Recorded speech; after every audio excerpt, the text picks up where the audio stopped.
We'll go ahead and get started. I'd like to call the meeting to order and ask everyone to please rise for the Pledge of Allegiance. I pledge allegiance to the flag of the United States of America and to the republic for which it stands, one nation, under God, indivisible, with liberty and justice for all. Thank you and welcome, everybody. Holla, if you would, roll call. Mueller. Here. Larkin. Here. Lewis. Here. A Samurai. Here. Palmer. Here. And Superintendent Kelly. Here. Thank you.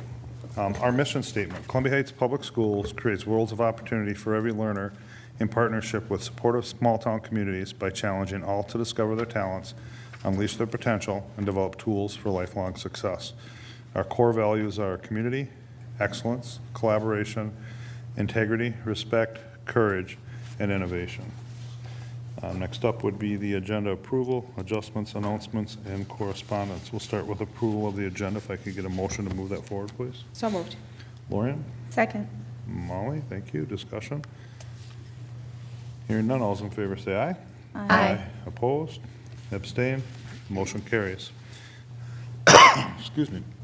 Announcements, December 24th through January 1st is no school, winter break.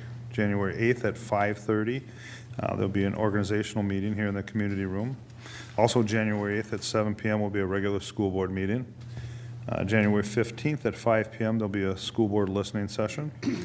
Also, January 15th at 5:30 will be a school board work session. January 21st, it's a Monday, there's no school. January 22nd, 7 p.m. regular school board meeting. And January 25th is a Friday, there's no school, it's a grading day. As far as correspondence, Superintendent Kelly, any correspondence tonight? Chair Larkin and members, there's no correspondence this evening. Okay, thank you. Next up is communication to the board, citizen and employee representatives. At this time, any citizen or employee may briefly address the school board. The board will listen to brief remarks, ask clarifying questions, and if desired, request that administration follow up. The board will not take action at this meeting on requests presented at this time. And, next is the consent agenda, which includes the personnel report and then minutes of the November 13th and 27th school board meetings and the November 20th work session. So we need a motion to move that forward, please. So moved. Molly? Second. Laura for a second. Thank you. Any discussion? Hearing none, all those in favor say aye. Aye. Opposed? Abstain? Motion carries. Next up would be acknowledgments of contributions. If I can get a motion in a second, I'll read it and then open it up for discussion. So moved. Lorian for a motion. Second. Molly? Thank you. The resolution reads as follows. Acknowledgment of contributions resolution. Whereas Minnesota Statute 123B.02 permits school boards to receive for the benefit of the districts bequests, donations, or gifts for any proper purpose and apply the same to the purpose designated. In that behalf, the board may act as trustee of any trust created for the benefit of the district and for the benefit of the pupils thereof.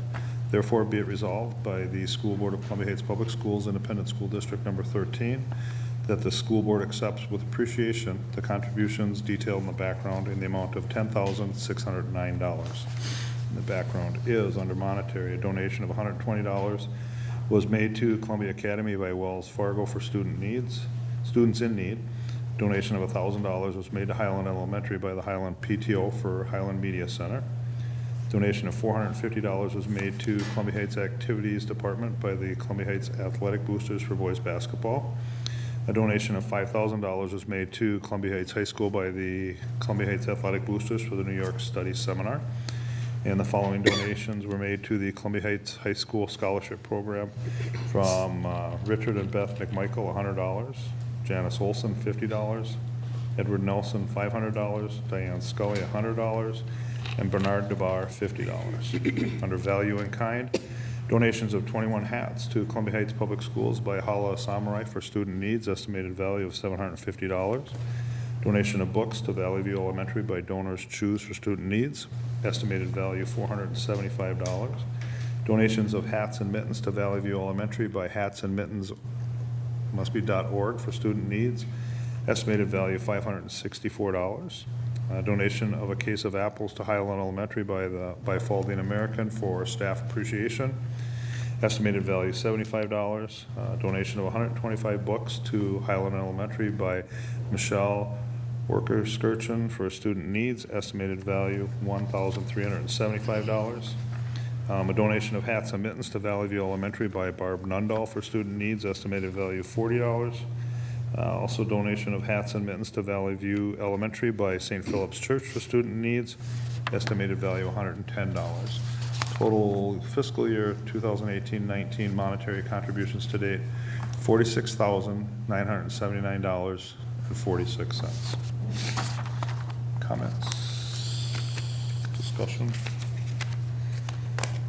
Continue to thank you for the support from all of our community members, again, being very generous. Yep, absolutely. And this is a resolution, so we would need a roll call to accept this, Hala. All right, Mueller, Aye.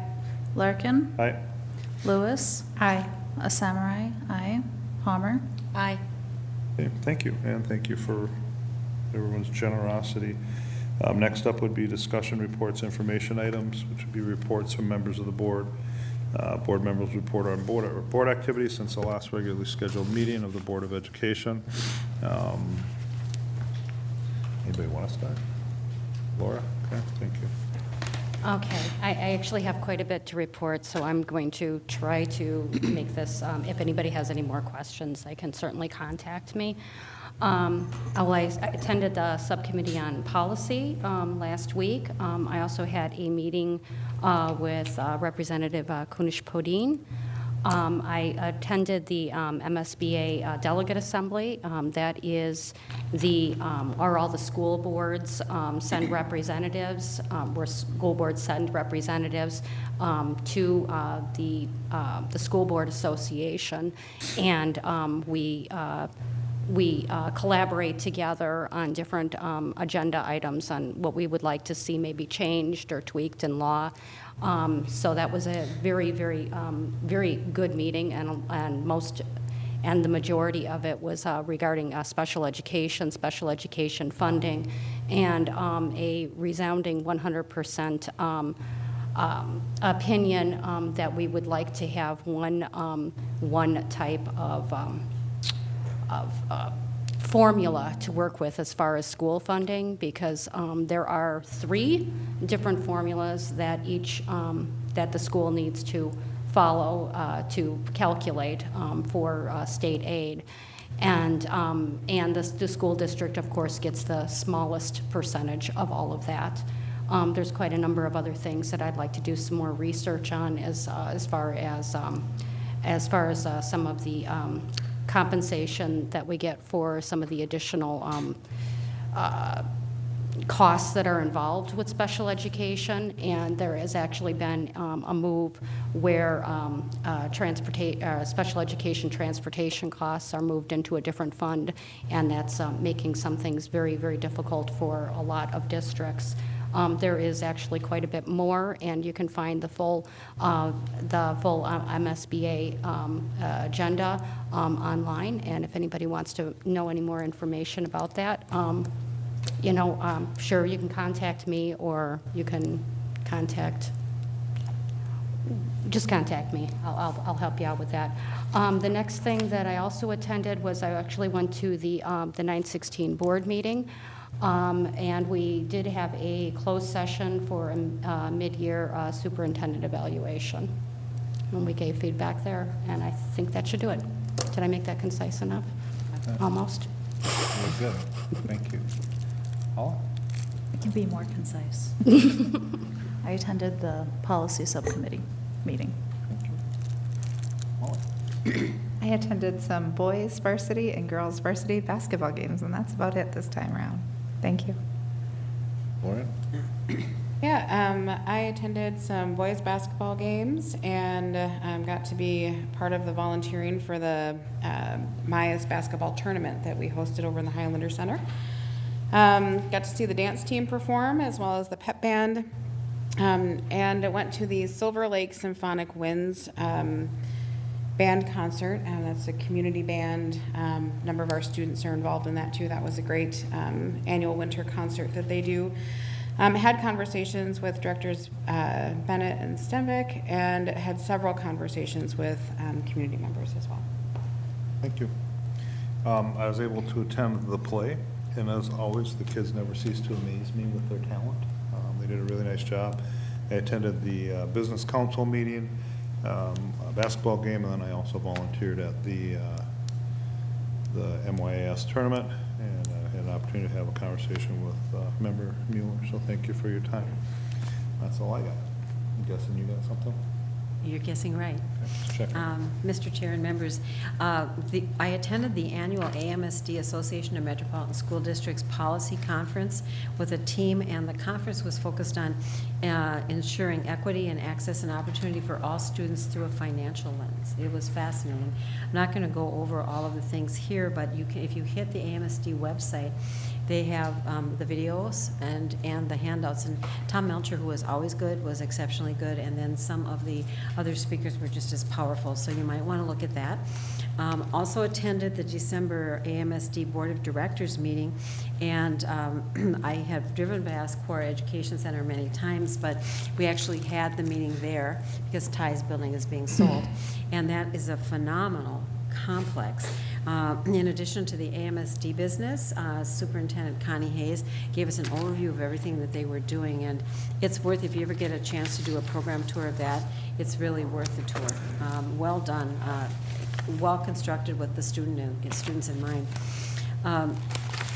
I had also had, while I was over there, the North Suburban Post-Secondary Success Consortium it had its monthly meeting, and we're happy to report out that by February, the subcommittees that are doing a lot of work will be making recommendations on what we should be considering as collaborative efforts for all of the school districts involved in it, so that we can consider them for the 2019-20 school year.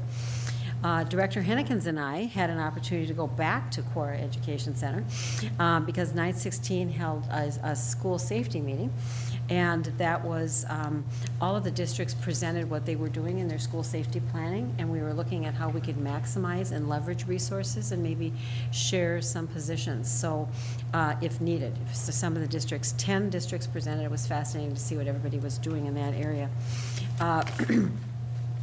And then let me just say that I attended the December meeting of the New York City Study Seminar. That group is wrapping up its final details on the itinerary. We're continuing to fundraise, thanks to everyone that is continuing to either fundraise or purchase things from us, which is great. And we think that there will be sometime in January, a parent meeting coming out, so the itineraries can be given. And we have just a packed group of things for the students to experience in the study seminar. I had the occasion to go both to the Highland Elementary Winter Sing and to the Crestview caroling. Those first and second graders were adorable as always, and I was sitting there thinking of Gail Hubel and some of the folks that have come before. I mean, that's got to be a 20-year at least tradition over at Crestview, and every time I go, the seniors just really get teary-eyed. So thanks to Highland for continuing the legacy there. Also attended the celebration for Walt Face's retirement. Happy trails to Walt. He's really been supportive of the school district and some great leadership at the city, so wish him well. We want to report out to the board that we had our construction oversight committee meetings are beginning. They were organizational in nature. We'll have an update to the board in January on how that's going.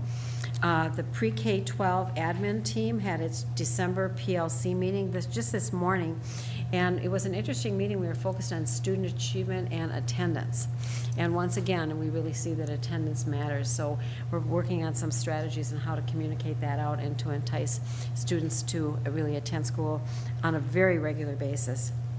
I attended the school board subcommittee on policy and a school board chair meeting before this. Thank you for your time. Thank you. Next up would be the building vision card for the high school.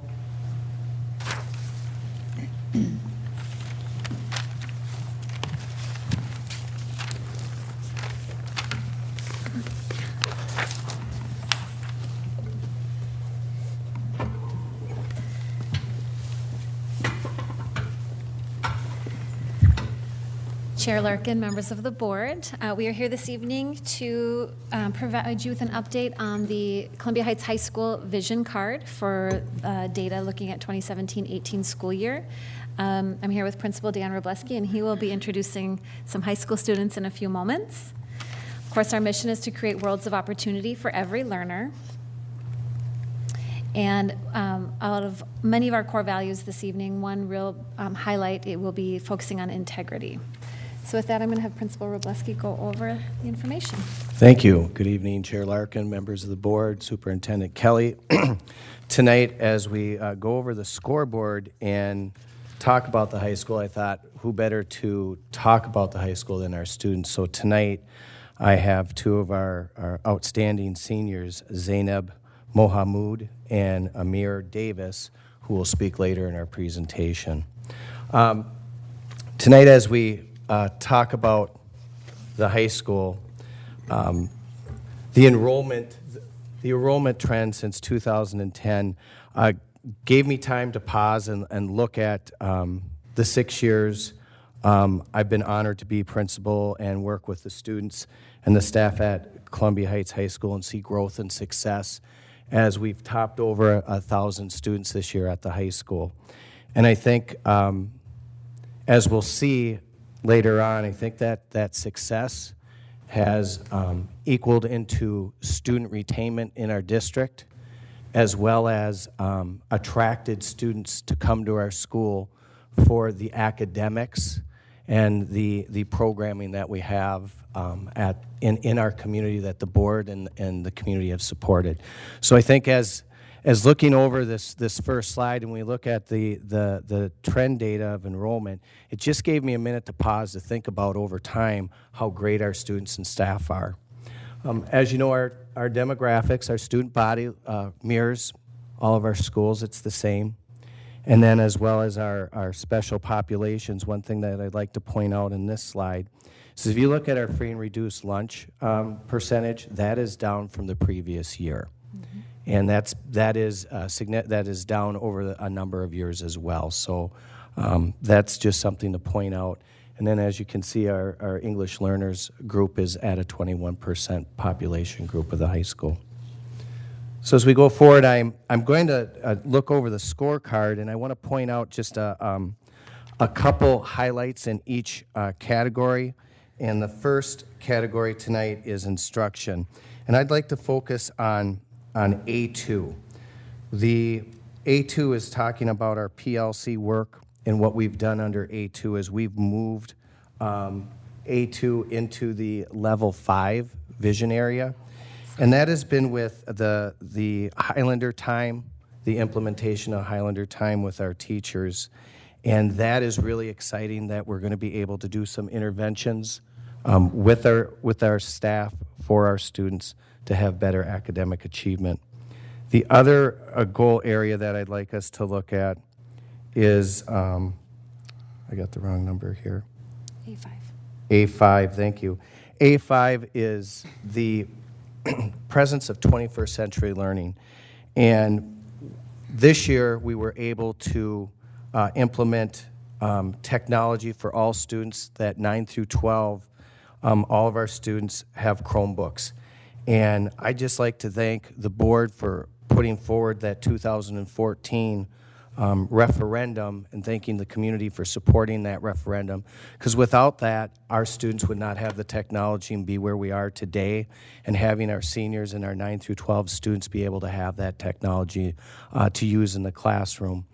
Today it was to point out we had a 10th grade meeting where we went over the PSAT results, and we also did a survey with our students, and it was nice to watch hundreds of students pull out their Chromebooks and do a survey. So thank you for the support of the community and the board for putting that forward. Our students are really seeing success with that. The next scorecard is support. Mm-hmm.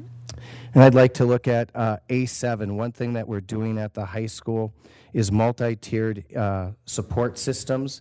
It's a pilot that we're developing right now at the high school, and we are also implementing that with our special ed department fully this year as a pilot as we start to work at different interventions within our school. And we've had this in place, but now we're putting it down in a systems approach. So we're excited to see the growth in A7 as well as A10, which is AVID and strategies throughout our building. What's exciting about that is our staff has all embraced using AVID strategies, and we have had the professional development support of the district office in supporting our teachers in growing the learning of how to do these strategies. I'll talk about one of our goals in the next couple slides. But it's just nice to have that support and see teachers embracing new instruction and strategies. So we're excited to continue to have those AVID strategies school-wide. And under our participation, student participation in activities and athletics, as you can see, we didn't move, but within that area, the percentages, we are on the verge of moving on to the next level 4. So that's exciting to see that our kids continue as our school grows. And this is 6-12 as well. As the schools continue to grow in enrollment, so does our participation. So that's exciting to see. The next one is proficiency. And at the high school, we have a motto at the high school. It's okay to admit where you're at, but it's not okay to stay there. And I think the next 3 slides, we can see that we have some work to do when it comes to a one snapshot of what student achievement is. And unfortunately, we have one test called the MCA, as you are well aware of, that is the one snapshot that the state takes a look at. And we continue to work on interventions and instructional strategies to attack that area that we really need to focus on. And with the continued support of the district office, we feel we can continue. Everybody's working hard, but I think the one thing that we like to focus on is we just don't throw our hands up and this is one strategy. Our staff is really focused on working to change where we're at today. So as you can see, we're kind of flatlined in the MCA reading. And in our math, there was a dip, but we've, again, you can see there was growth. But again, it's a flatline data point, and we're going to continue to work on that at the high school. So it's one area we want to focus on. This is exciting for us on this next slide. Under B11, it says the ACT participation. At Columbia Heights High School, all 11th graders take the ACT. And we encourage, no matter who you are, you will take the test because we do have high expectations for all of our students. Our students, we encourage them not to opt out. And so our participation is well over 70%. I would tell you that it's probably in the 90% of all of our 11th graders taking those tests. The exciting news is next year, we will be switching over to the SAT test, and that is really good news because with the SAT test, there is supports in place with Khan Academy. So hopefully we'll see a continued growth in our scores. We'll just be transferring over to the SAT instead of the ACT. We've talked about that over the previous 3 years, that's the direction we're going, and we're excited to see the support as we are an AP school and the AP aligns with the SAT. The next area I'd like to look at is B13, and that is out of class referrals, and we are significantly below that number that's on the scorecard. That would be one area as we go down the road of our strategic roadmap of really dialing down. It's significantly less than what's up there. The other one is B13 and B15, which is out-of-school suspensions, and that's the same thought process there. We are significantly less than that at the high school. And we continue to see our students thrive with the core values of real expectations and embracing the core values and focusing on our academics at the high school.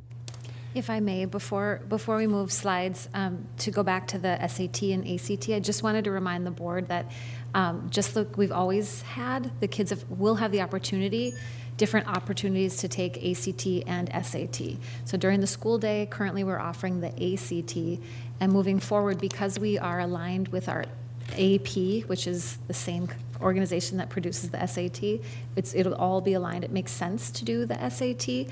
Kids will have that other option, though, of ACT moving forward. I just wanted to reiterate that. Sorry.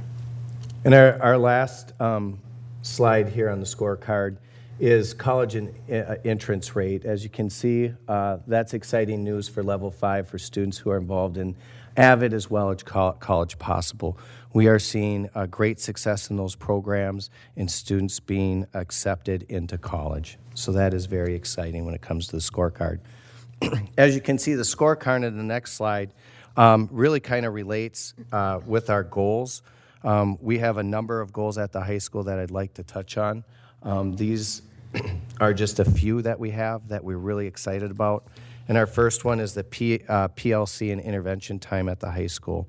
So that is staff and student focused. We've talked about that before. Our staff has opportunities to work in PLCs, to work on horizontal course alignment, as well as vertical alignment with the courses offered at the middle school and making sure we're aligned.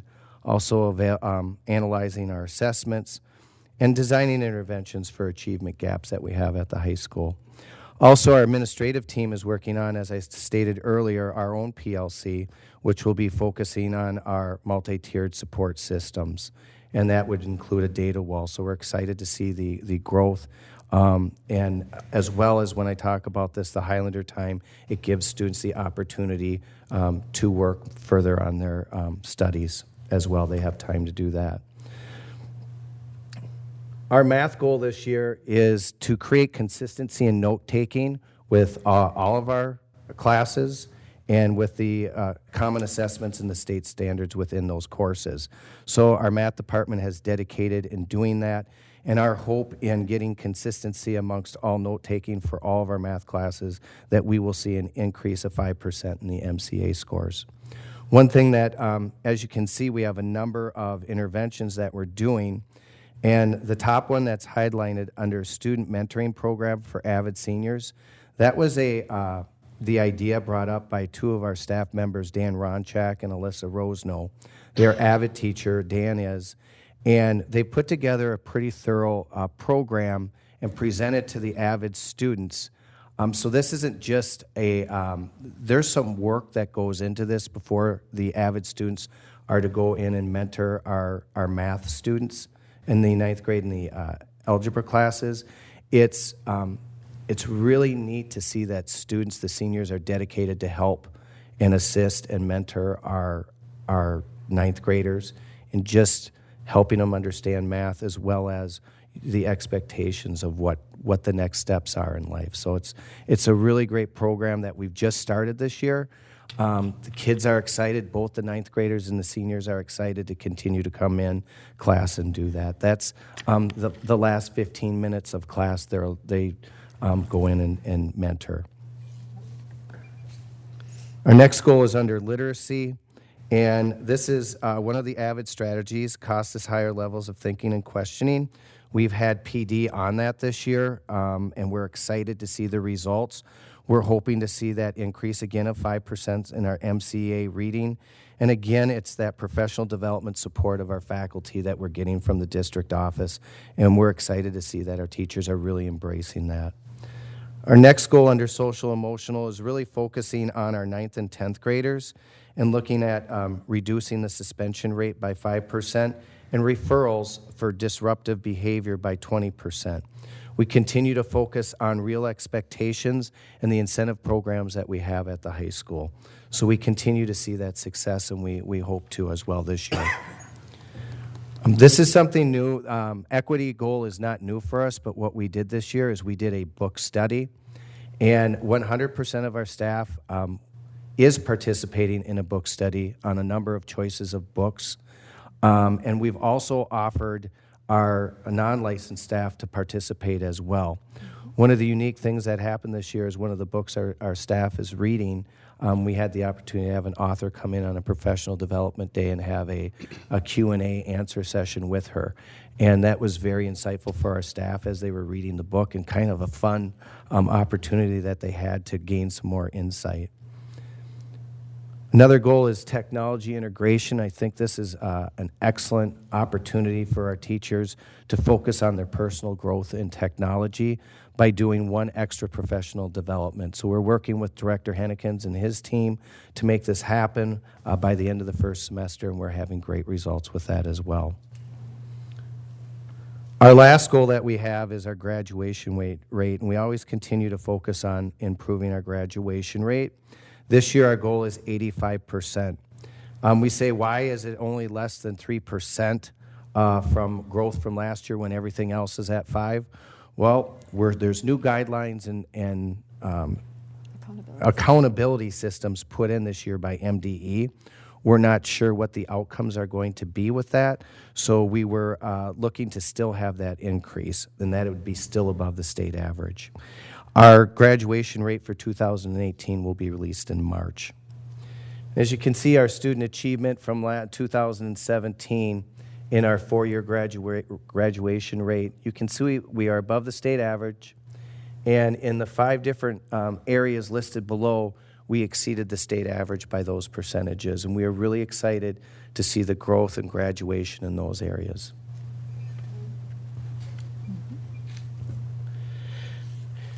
This year, for student success in our AP Scholars, we have 19 AP Scholars at the high school. And we also had at the high school the most AP tests taken, I believe, ever at the high school.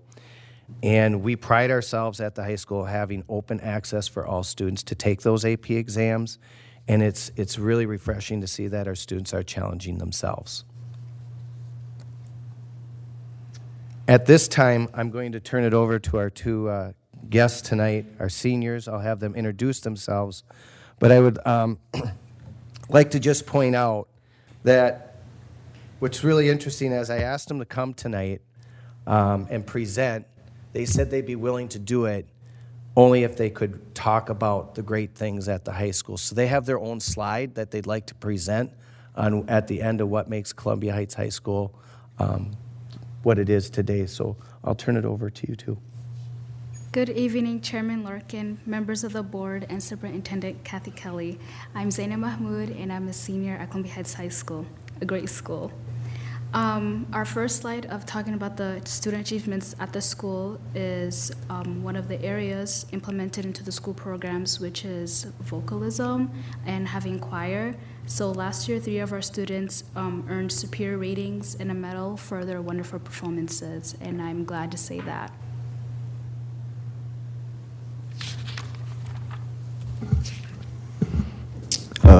Chair Larkin, members of the board, Superintendent Kelly, good evening. My name is Amir Davis, and I'm here to talk about student achievement and spotlight awards here at Columbia Heights. So the Columbia Heights High School Drama Department earned a total of 6 spotlight awards, including outstanding performance in a supporting role for the spring production of the Spitfire Grill.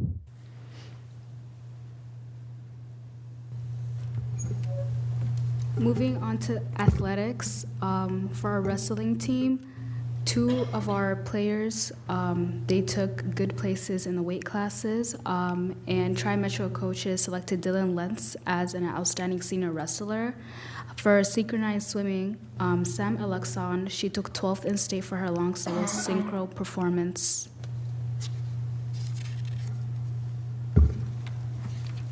The boys basketball team last year had great success, taking 2nd place in the championship game. It was an amazing opportunity in representing Columbia Heights, and it's an experience that kids dream of, just making it to the state tournament, let alone the championship game. And we had 5 players who were seniors last year go to college, and they're on playing college basketball now, so a lot of success on and off the court. For our fine arts section, last year, 14 Columbia Heights High School students, they earned a total of 16 Minnesota State High School League State Competition Visual Arts Awards, and those awards included 7 Superior Awards, 8 Excellent Awards, and a Spotlight on the Art Judges Award. And I love how they implemented art into the system at the school because so many students feel like they can't express themselves through that art. So it was really good to see them taking that chance and being rewarded for it.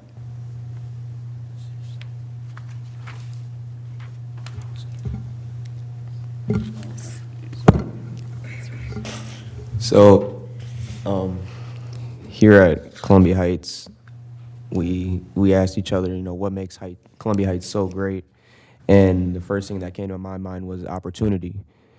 Just amazing opportunity here at Columbia Heights with many things that you can do here just through extracurricular activities and in the classroom. And yeah.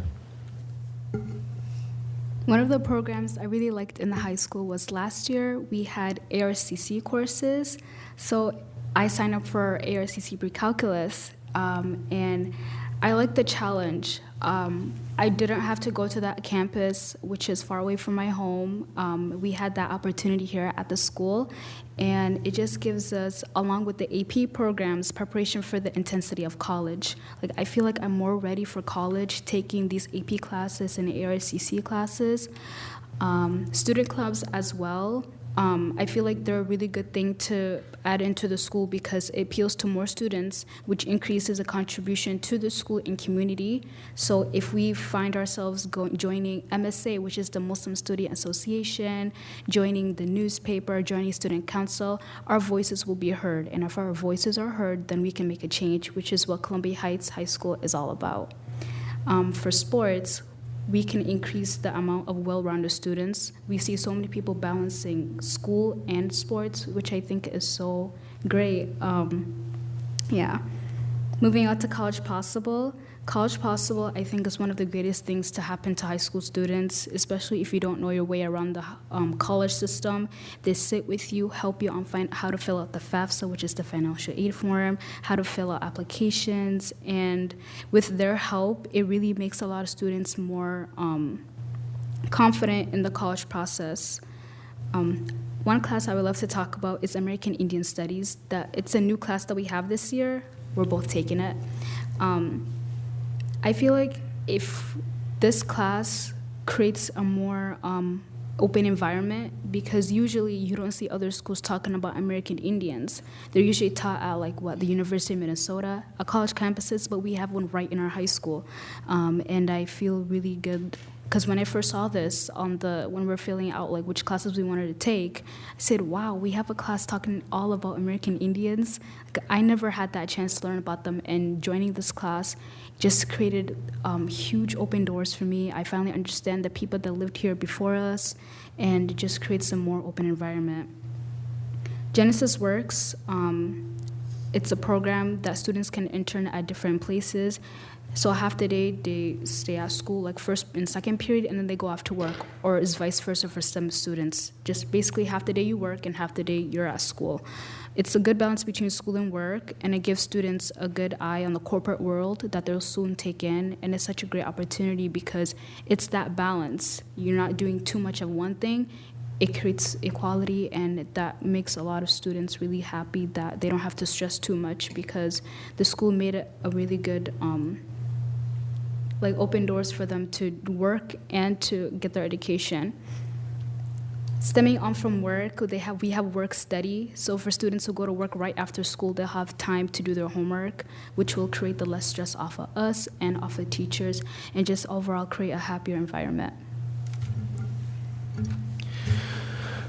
Also at Columbia Heights, what makes Columbia Heights so great is the diversity here. I mean, we have so many different cultures. Everyone comes from a different background, and it's amazing how we can all share where we come from, and we all respect one another, and the respect here is amazing. I mean, the different religions we practice, at home, and just the respect for one another is amazing. Nobody's making fun of anyone. It's just amazing to see everyone come together And it feels like a real world feeling because you have every piece of the world all in one building and one community. And that's just what makes Columbia Heights so great.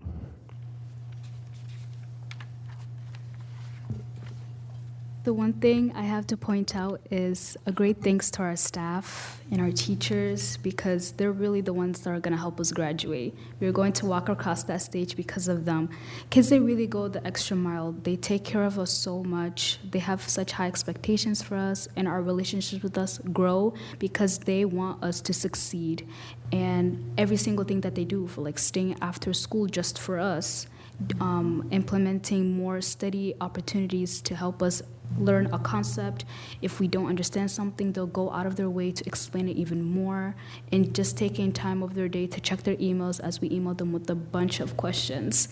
I really appreciate the staff and teachers at the school. They really are what make Columbia Heights High School so great, so thank you. Thank you. The last card that we have in the presentation is the vision for the future, and I'd like to continue to have our team focus on the academic rigor, which we have now, and we'll talk in a minute about our 9th grade AP pilot program that's coming forward, and we're going to continue to work on recruitment and retention of our students here in Columbia Heights, as well as preparing our students for college and career readiness. Questions? Comments?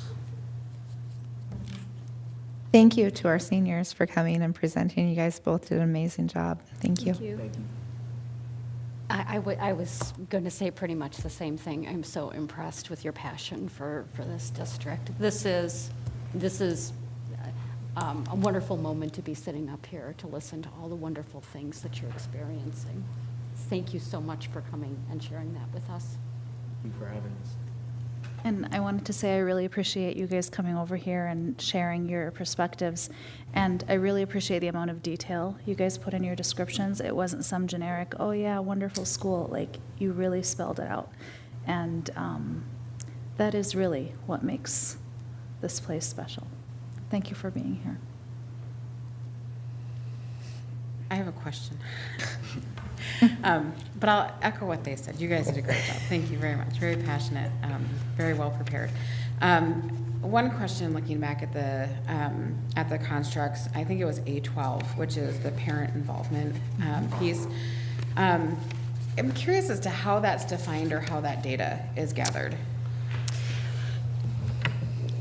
Well, from a variety of reasons, both through the district level with a lot of our communication tools that are technology-based. We can pull reports and then disaggregate it by school. And then also at the school level, they collect in-person, points of contact with parents and those kinds of conversations.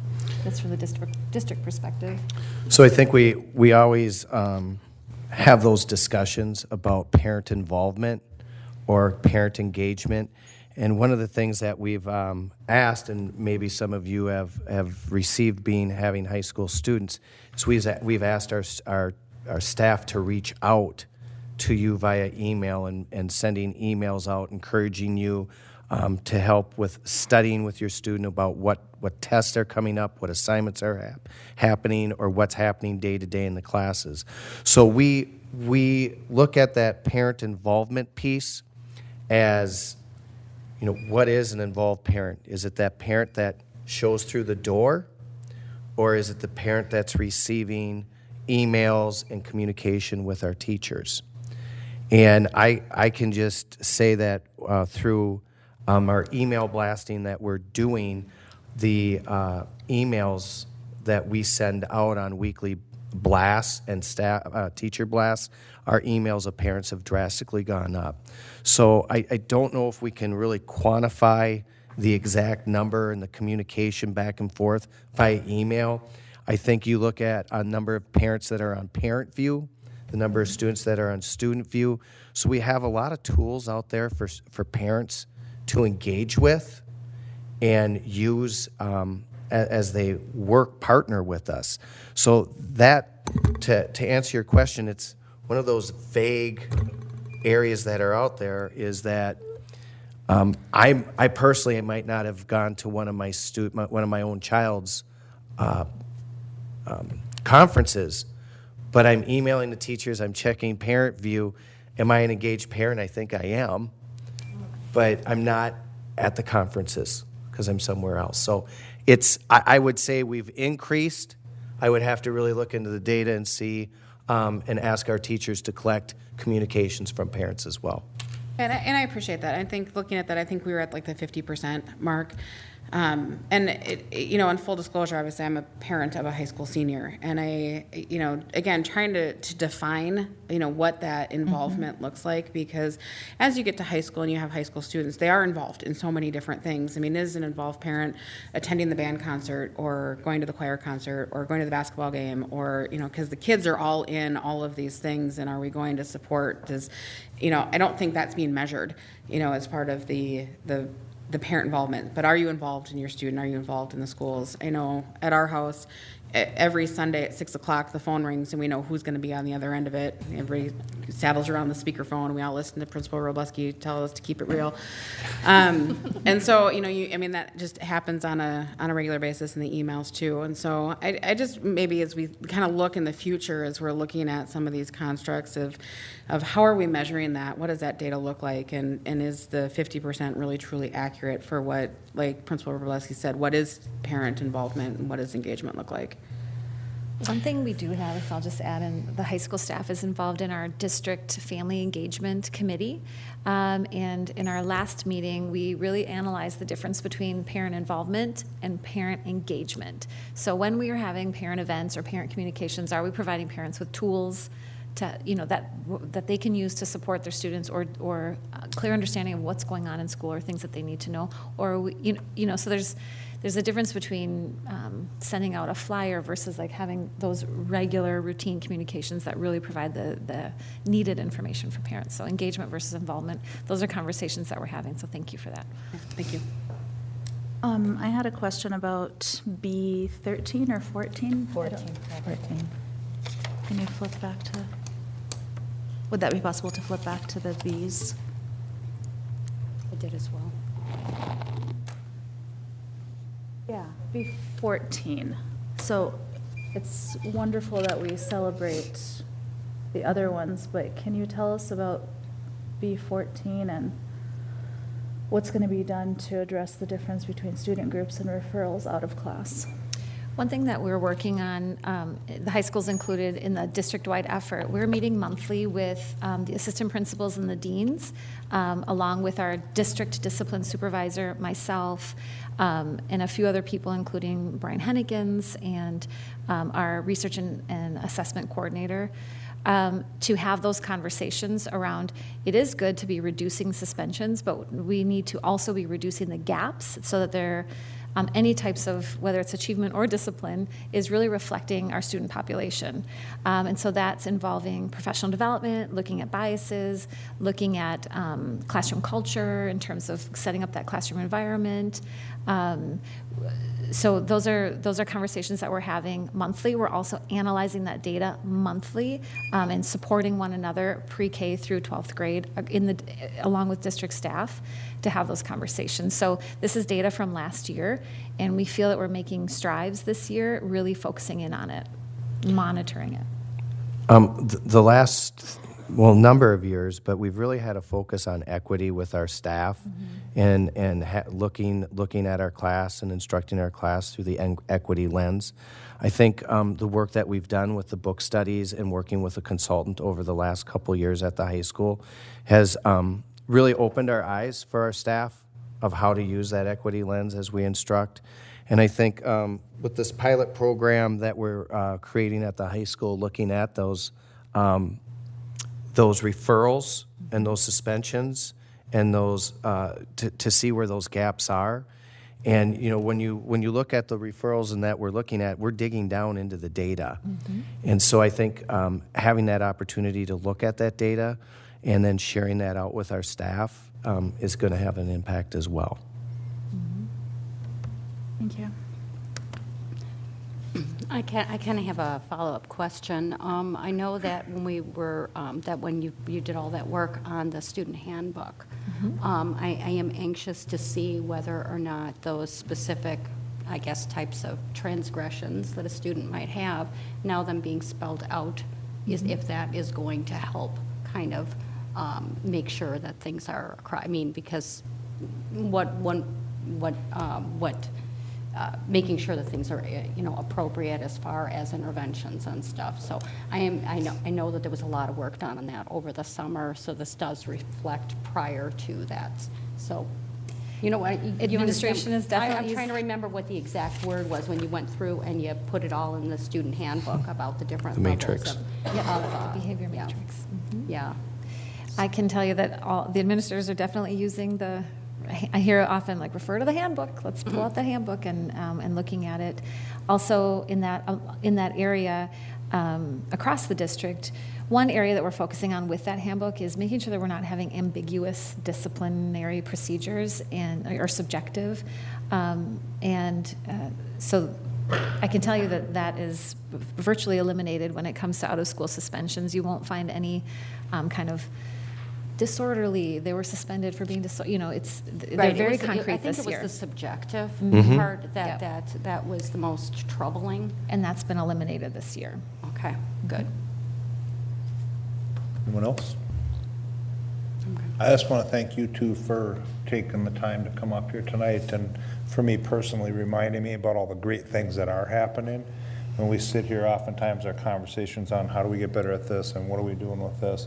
So allowing me the reflection to sit back and say, you know what, there are a lot of really great things going on, and you guys are two of them, and certainly representative, I think, of what the district is doing. So thanks from me personally for sharing that stuff, reminding me about that stuff tonight. I appreciate it. Thank you. Yeah, now go do your homework. Back to practice. We're back to practice. Or back to practice, yeah. Okay, thanks, guys, for coming in. I appreciate it. Thank you.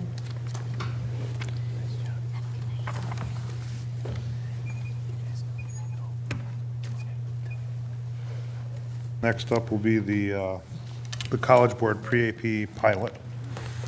Chair Larkin, members of the board, Superintendent Kelly, Principal Robleski are still here to provide an update on the pre-AP or pre-advanced placement pilot. So of course, our mission is to create worlds of opportunity for every learner, and this topic will certainly do that. And we're looking at all of our core values this evening of community, excellence, collaboration, integrity, respect, courage, and innovation. This is an informational update, so we will not be coming back for governance at this time. So there is a national 9th grade pre-AP pilot taking place. The premise behind it is across the nation, high schools and middle schools across the nation have created these pre-AP classes. The College Board, who is the organization that under which AP advanced placement takes place, has never had AP classes. They've never designated AP classes. At schools, we've always just created them, right? So the College Board is no longer allowing that. They are patenting the term pre-AP and really creating courses that will truly prepare students for those advanced placement classes.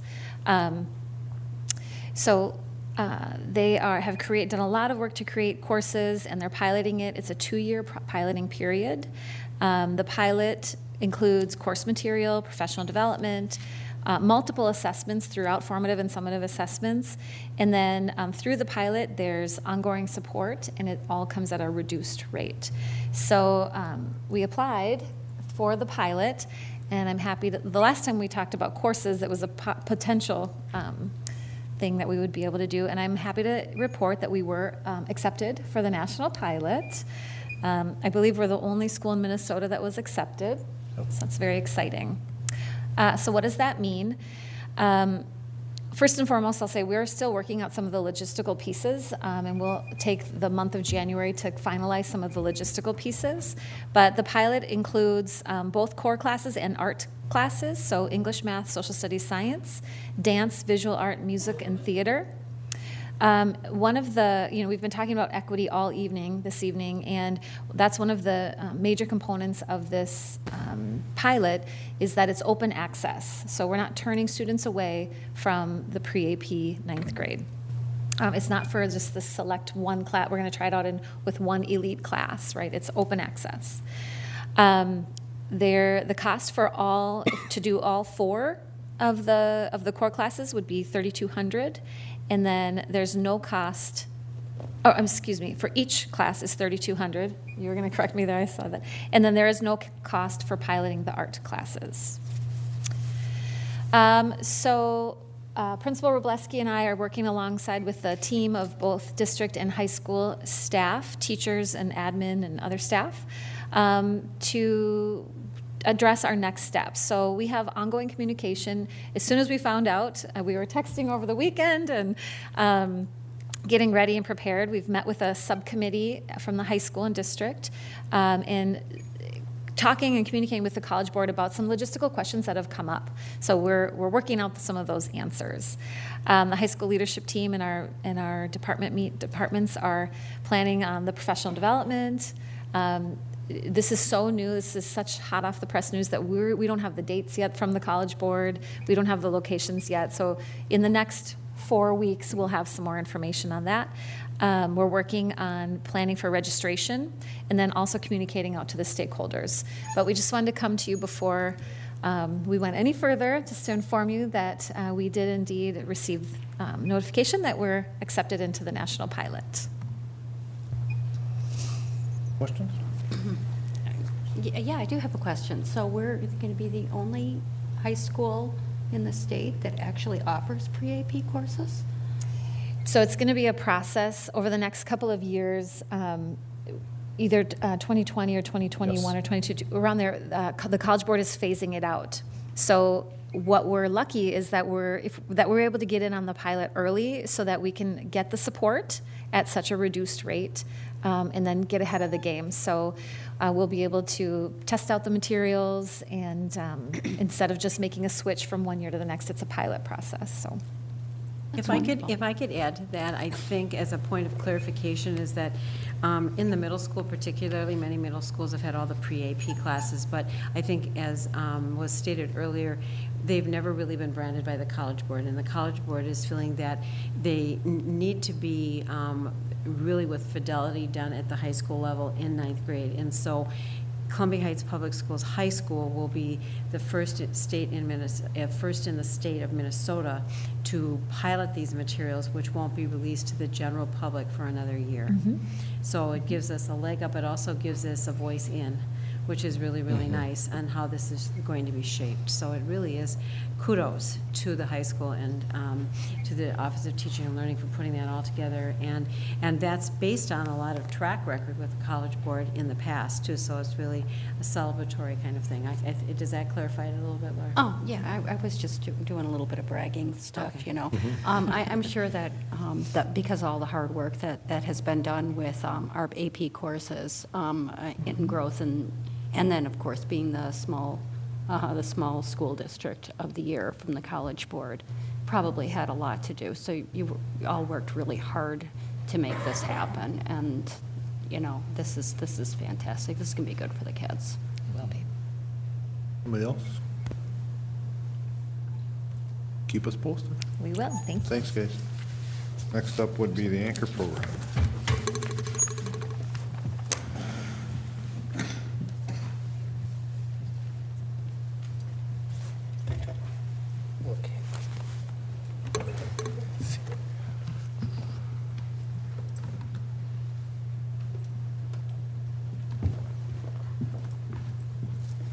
All right. Good evening, Chair Larkin, members of the board, Superintendent Kelly. I'm John Fry, Director of Special Ed. I'm here to talk about the Anchor program update. And some of this information will be redundant from what Dr. Holt talked about earlier in the spring. I'm going to get my, sorry, that's the noise that's coming. Okay, table squeaking. I'm going to be talking about the Anchor program update and some of the stuff Dr. Holt talked about in the spring, but I'll refresh your memories and then we'll talk about where we're at today. So our mission We're going to create worlds of opportunities. And a part of our core values is that we're going to, for this presentation, it's going to be focusing on community, collaboration, integrity, and courage. Again, with community, it's all about us all the time, and I think the Anchor program is a very inclusive program that allows us to include all of us. So just an overview from our fine folks at the Minnesota Department of Education. The day treatment is intended to stabilize a child's mental health status and improve independent living and socialization skills. The other thing is that children do not graduate from day treatment. They enter day treatment with the goal to return to a less restrictive setting as soon as possible. So this is not a place that would be a long extended time. It is very short. It stabilizes the child, and then we talk about a transition, which I think I will be talking about shortly with some of our students here. But again, the Anchor program overview, it's a blend of day treatment for mental health services and individual education. The mental health services include individual therapy, skills training, and group. Again, students can participate in the program who may be on IEPs, the individual education program, or maybe general ed students as well. But for this year, 2018-2019, the program has expanded to Columbia Academy this fall. Students have had the opportunity so far to practice more of the skills they learn in therapy while in the education program. And for numbers specifically, Anchor at the high school, we increased our limit of serving students at the high school to 10, from 8 to 10. Currently 5 of those students, so half of those kids, are integrated into that mainstream classes. English, social studies, science, math, to really get a feel, and fine arts, to kind of start that reintegration process back into the general milieu of the high school. So 5 students are enrolled in 10 classes, or 9 classes, at the high school. And then at Columbia Academy, we have 3 students who are currently enrolled, with a 4-student intake forthcoming. And I think the big thing, just my takeaway here, is that at the high school, again, being in our almost 3rd school year here, is that integration process has expanded, and to allow students to hopefully feel more comfortable, but also to kind of get back into kind of the regular the stabilization. Their mental health has been stabilized, where they're able to expand and kind of generalize those skills in the bigger, broader picture in a high school that continues to grow. So I think that's very exciting. And so our next steps, school staff, we're going to review academic, behavior, and attendance data at the end of the semester to ensure increased outcomes for our students. We're going to use the data, and we're going to, again, kind of part of that professional learning community and our reflective practice as we're professionals. We're going to review that data and make changes as needed to enhance what we do for students. So sorry it was so short, but questions. If you have any questions regarding the expansion of the Columbia Academy, the Anchor program, or just questions in general? Yes. I actually had a question about while you're doing the transition, when the students are able to fully transition back into complete mainstream, do they still have the access for perhaps short bursts of support? I think that depends on an individual basis. And I guess I don't know what type of support you'd be like from the mental health folks, or more for like the therapist in general. Maybe. I'm just sometimes it's that maybe just having access. Right. It's just a little bit of a cushion there. So I was just wondering whether or not, because we're only 3 years into this. Right. I think there's 2 things here that I just generalize. I'm going to give you a general answer, but many students who might be transitioning from a day treatment program would continue with their therapist on an individual basis, perhaps outside the school day, so they still have that support. It could be the therapist that's from Anchor through Nexus, or it could be another therapist through Lee Carlson, or another organization that they may, or Nystrom, another organization they may have a connection with. The other thing is a lot of that, part of that transition and reintegrating is looking at the resources that are within our high school with our social worker, our school psychologist, our special ed team, kind of some of those student support folks who can kind of wrap around those kids, and kind of what does that kind of give and take when the kid is expanding and increasing that mainstream? What does that look like for support from the general staff at the high school? So I'm not answering your question. You are answering my question. There could be a little bit of both, but again, I think it's going to be individualized. And I think the other thing is, they're a high school student. How are we supporting them, with or without a therapist? I think that's important. I just had one quick question. When you talked about the Columbia Academy students, are they attending the Anchor program at the high school, or is it down at Columbia Academy? They are down at Columbia Academy. They've got a very nice space down at the kind of the second floor, the bottom floor, and it's been repainted. We've got new furniture. We've got curriculum. We're using the same Apex curriculum as the foundational base for that, for those students to earn those credits and kind of maintain where they're at educationally while they stabilize some of the strong emotions they may have. Wonderful. And what is the capacity for that program? I would say it's 10. At least that's what I put in the manual. So Okay. Thank you. I've got 10 on each. So that, again, it increases our capacity. The total numbers, last year I think we were serving 8 or 9. This year we're up to 14. And I think that's really beneficial to our community to say we've got this, this asset here in our schools that can really impact students and allow them to increase their attendance and hopefully increase, again, with the goal to graduate. It really does. I appreciate so much that we have this program here. I think there's a lot of districts out there that are going to look to do this soon if they haven't already. Yeah, I would agree. We're definitely ahead of the curve, though, so thank you. Anybody else? Okay, speaking of transitioning, Yeah, speaking of transition, boy, that's very smooth, Chair Larkin. Okay, good. I don't know if I should say this again, but I'm going to. Chair Larkin, members of the board, Superintendent Kelly. I'm John Fry again. I'm still here. But we're going to talk about transition program update. Again, our mission here is to create worlds of opportunity for all of our students. And the key core values we're going to look at is community, excellence, and then innovation, which I think is exciting. But the definition of transition, and again, some of this might be redundant. This is informational only, but some of it might be redundant from Dr. Holt's presentations back in May. Hopefully I'll expand a little bit about what we're doing specifically with transition. But secondary transition planning is the process of preparing students for life after high school. It includes planning for post-secondary education or training, employment, and independent living.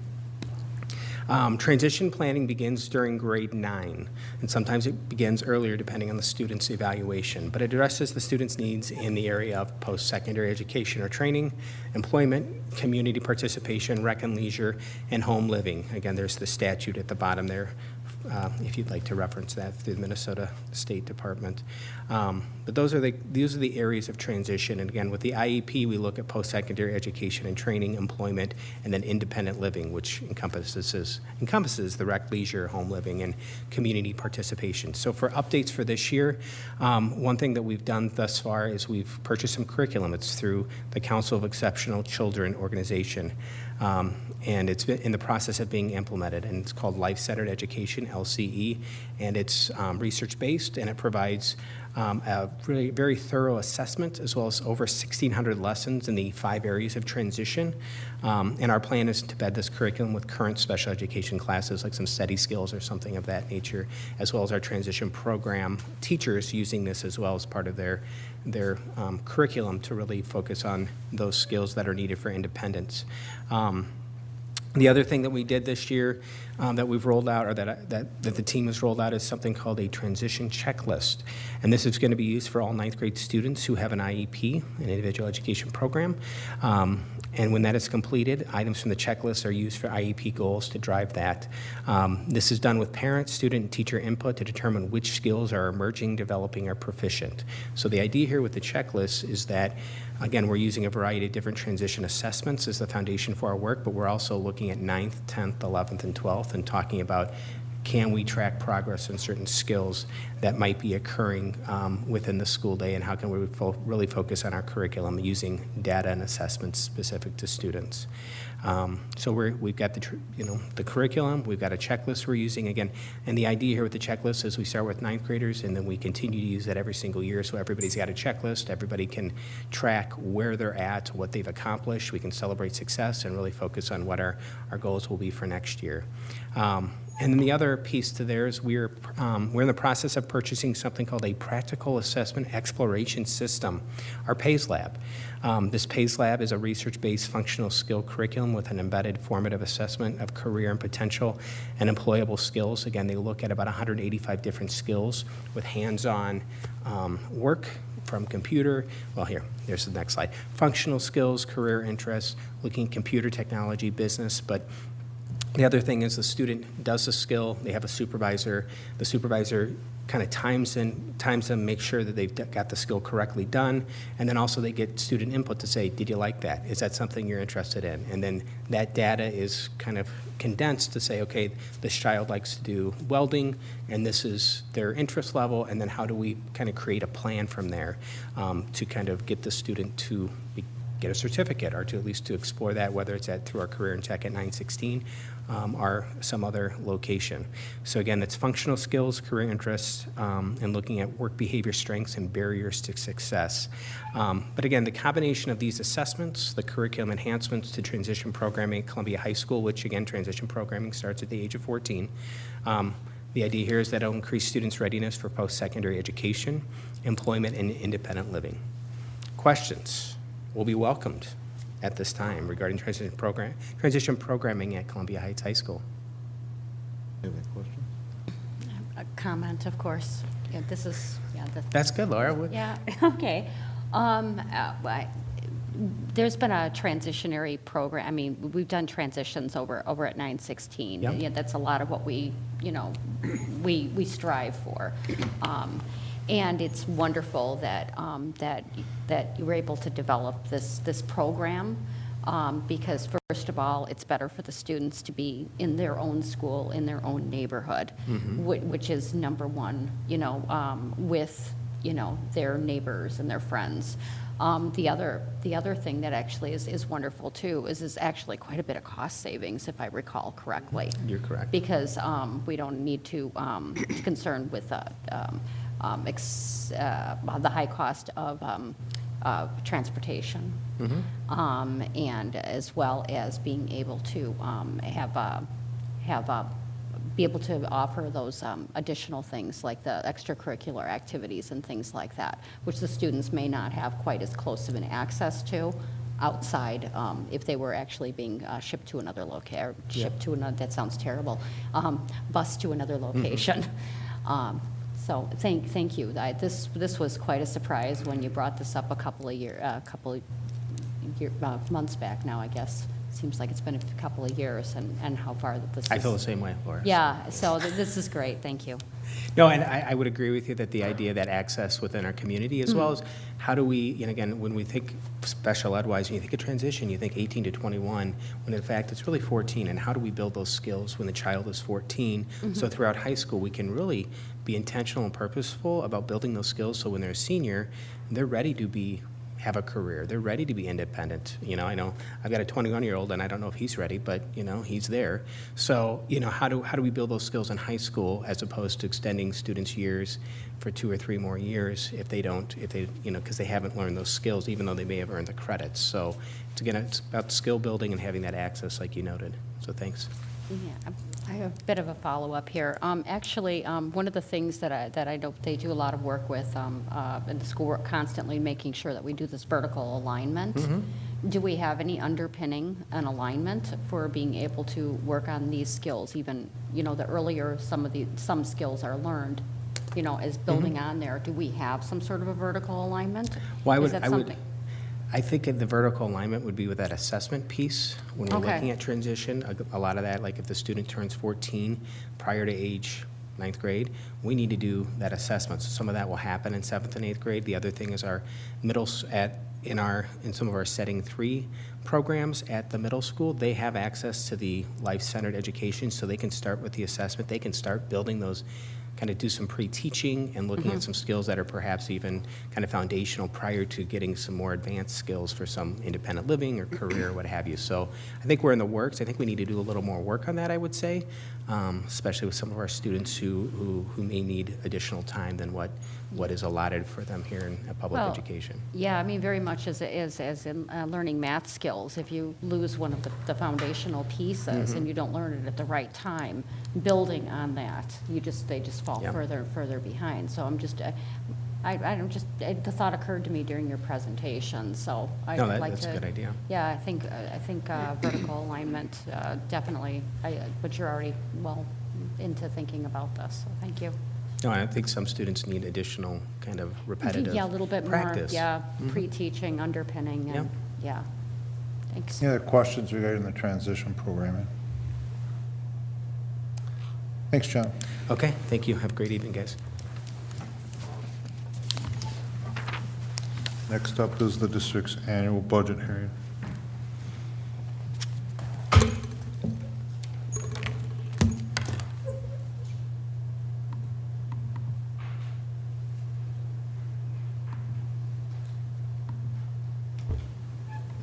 Good evening, Chair Larkin, school board members, and Superintendent Kelly. We're here this evening to address the public hearing for taxes payable 2019. Our mission, create worlds of opportunity for every learner. We'll focus on the core values this evening of community and integrity. December 18th, 2018 governance question. The school board will be asked to approve the proposed Pay 19 levy.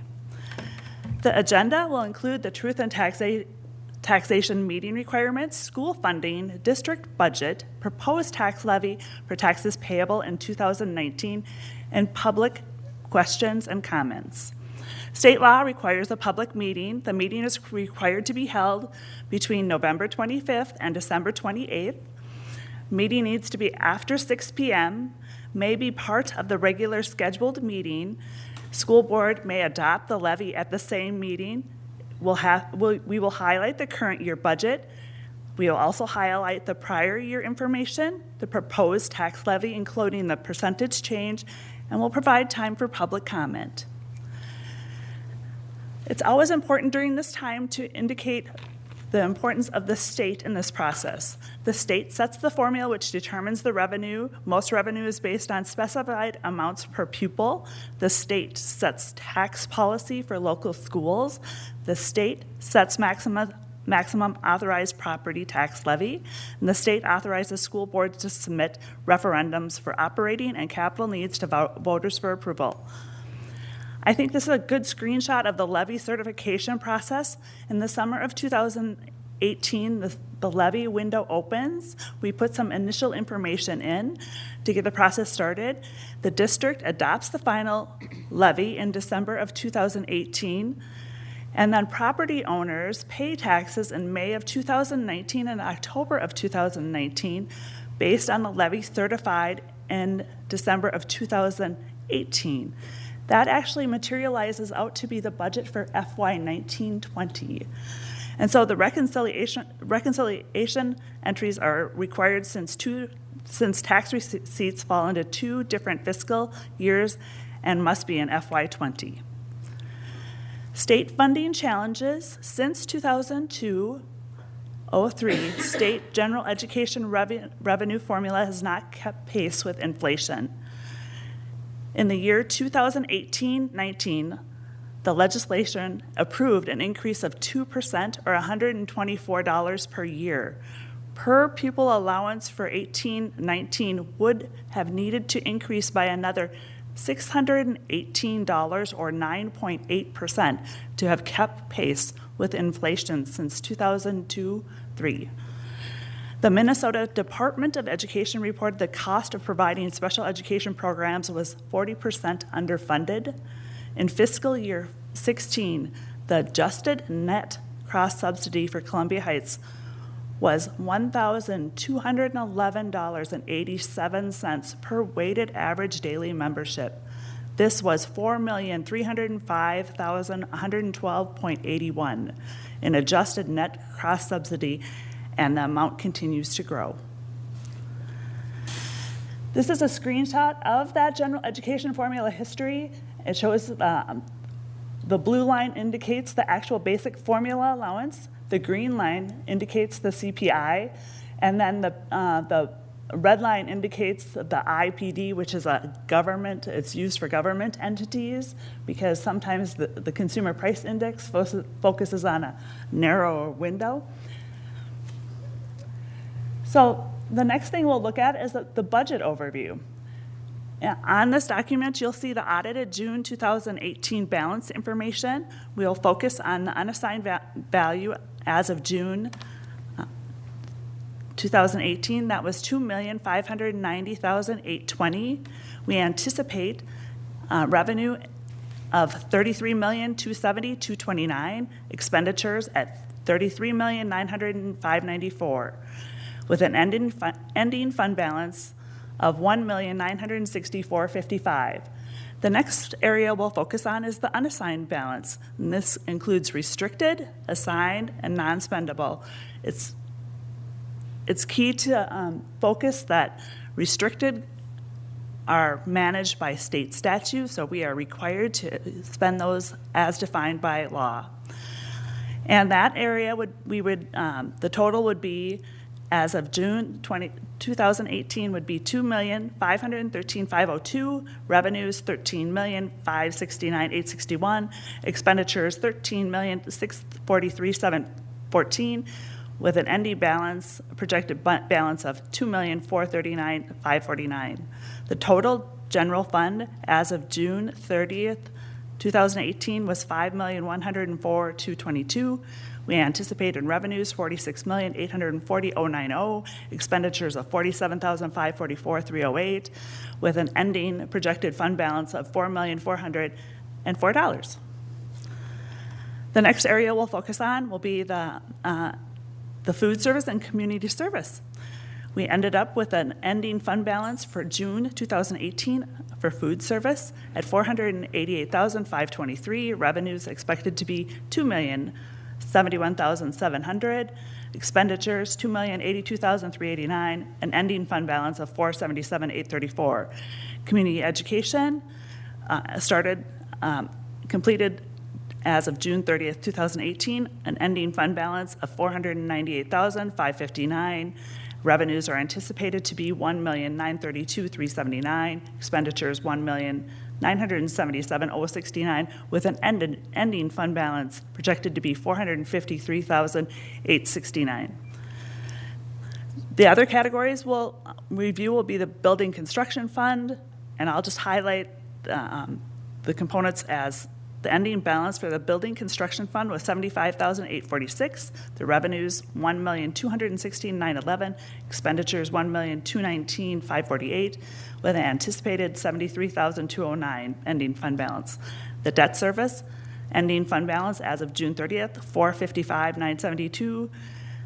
Revenues $2,234,152. Expenditures $2,139,563. An ending fund balance of $550,561.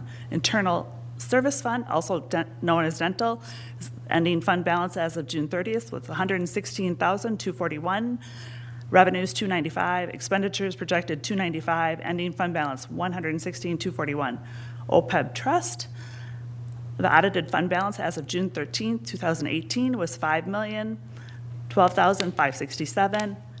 Revenues are anticipated to be $315,000. Expenditures $297, with an ending fund balance of $5,030,567. The total of all the funds would be, as of June 30th, 2018, $11,751,930. The revenues projected $54,905,232. Expenditures $55,554,877, with an ending projected fund balance of $11,102,285. Here's a summary of a pie chart of how our revenue is taken in, and a summary of that in a graph, and expenditures for 18-19. This is a historical levy limitation. So in pay 16, the certified amount was $9,034,1937. Pay 17, $9,336,294.76. In 18, $10,251,067.63. And the proposed amount for pay 2019 is $9,996,803.47, which is a 2.48% reduction from pay 18. Here's the proposed 19 tax base and truth and taxation levy summary by referendum market value and net tax capacity, and by voter approved and other. I think it's also nice to highlight at this time, As the MDE finalizes when we go through the preliminary levy, often they do multiple runs. I think we're up at 7 or 8 runs before it was finalized this year. The levy fund types will be general fund, community service fund, building fund, and debt service fund. The general fund will include operating capital, career and tech, achievement and integration, safe schools, long-term facilities maintenance, building, land lease, and reemployment. This will highlight the changes for the Pay 19 levy. The first 3 lines, equity revenue, local optional revenue, and referendum, are based on estimated enrollment and an amount determined by the state legislature. This will also vary based on the aid and levy split. The student achievement levy was an item that was discontinued. The abatement adjustments are things that the county provides to us.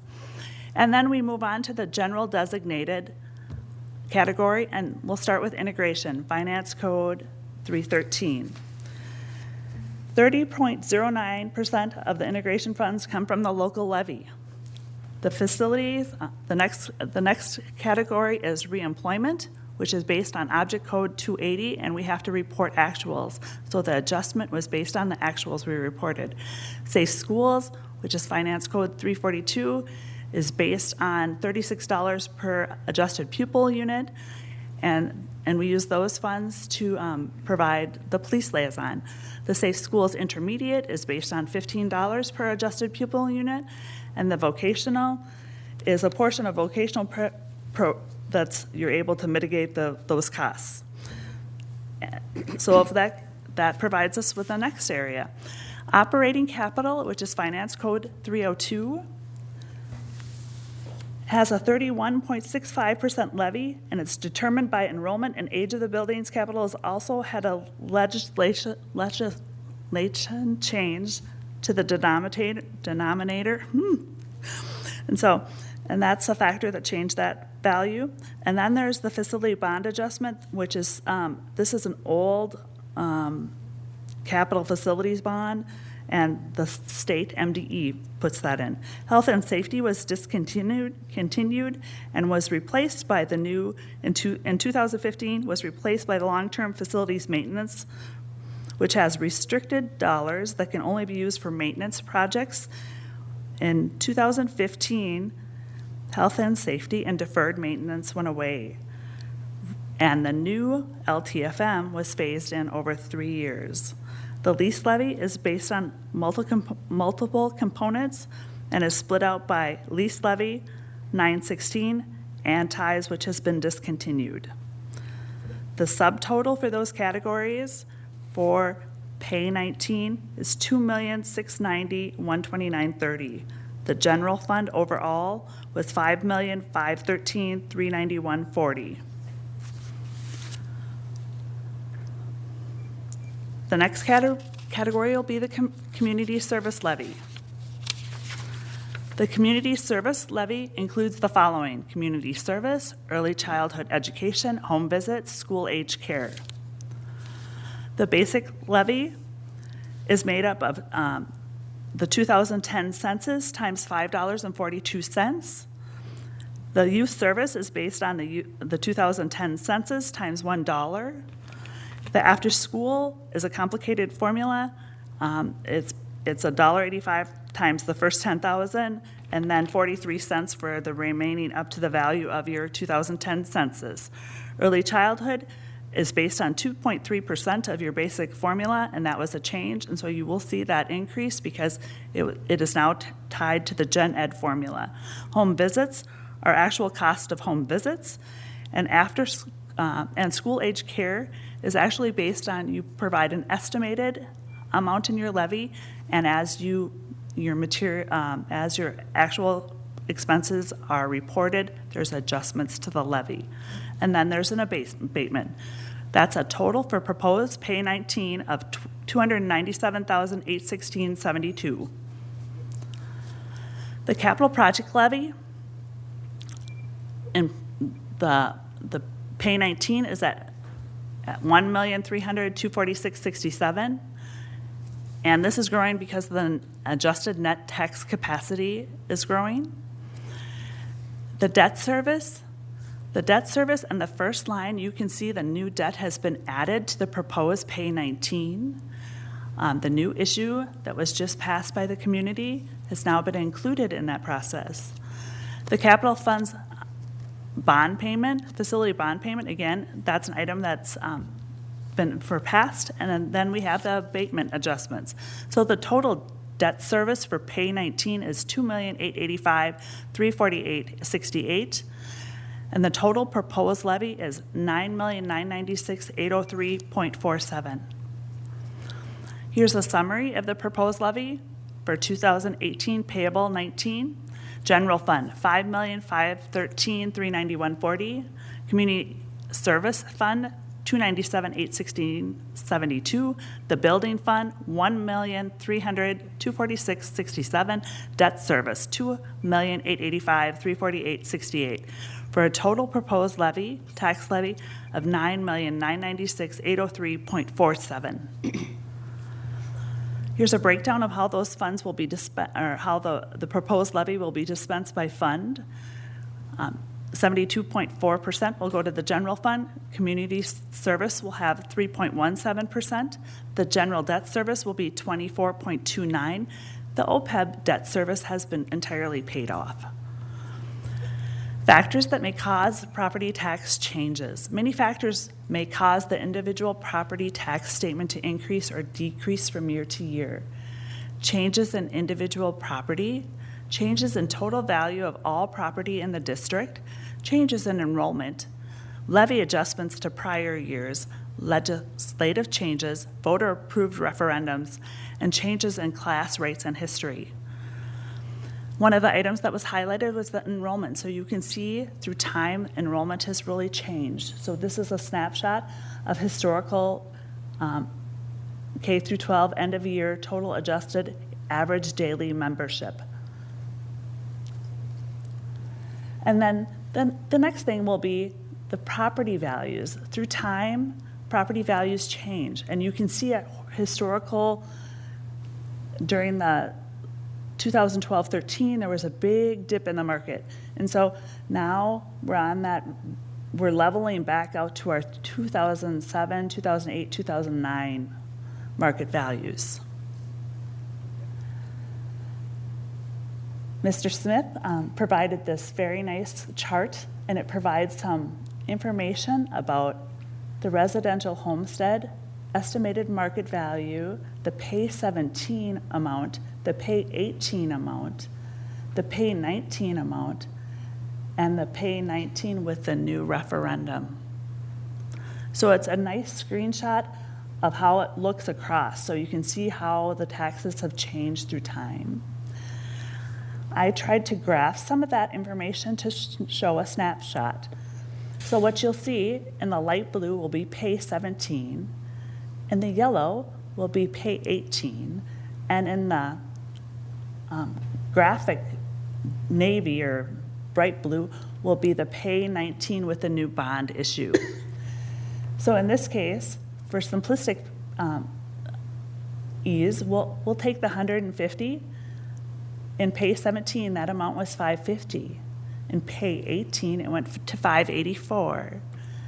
And Pay 19, that amount will go to $494.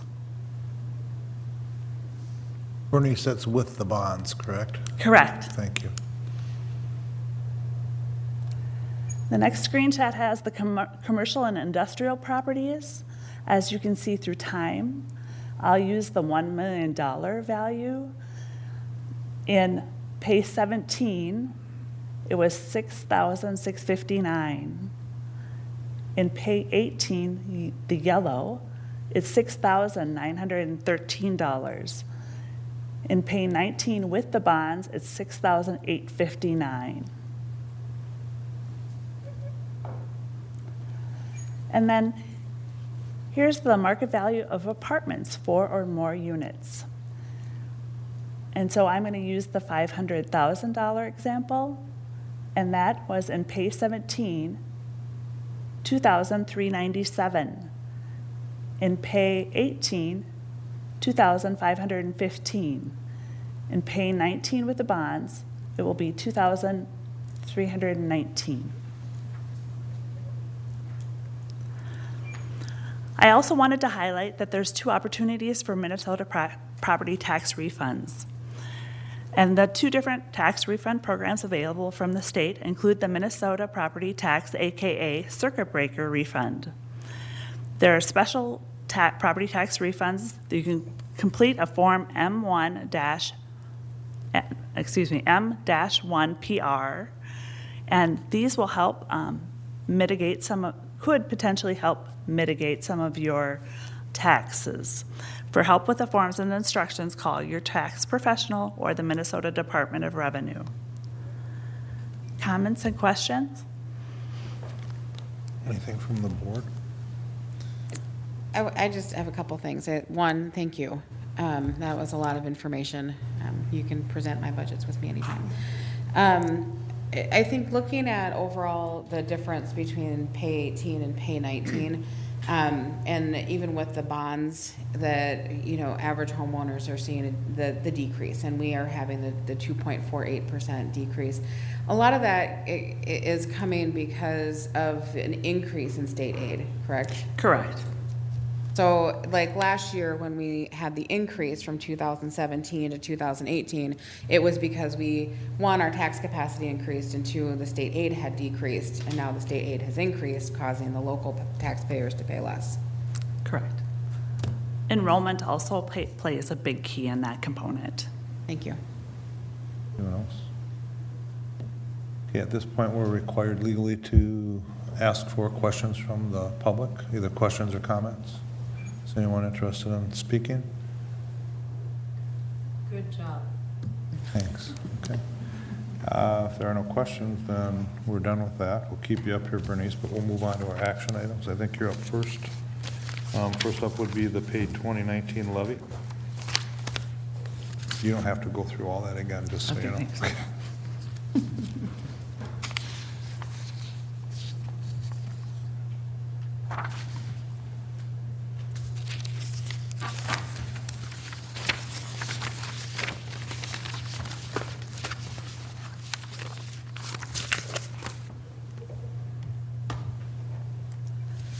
This evening, I'm asking for the board to accept the proposed pay 19 levy. Okay, so we have the information just previously presented, so I'll look for a motion to move forward to approve to certify the pay 2019 levy. So moved. Is that Laura? Second. Laura and then Molly. Any discussion? Okay, hearing none, this is an action item. All those in favor say aye. Aye. Opposed? Abstain? That motion carries. Okay, next up will be the sale of the 2019 A bond resolution.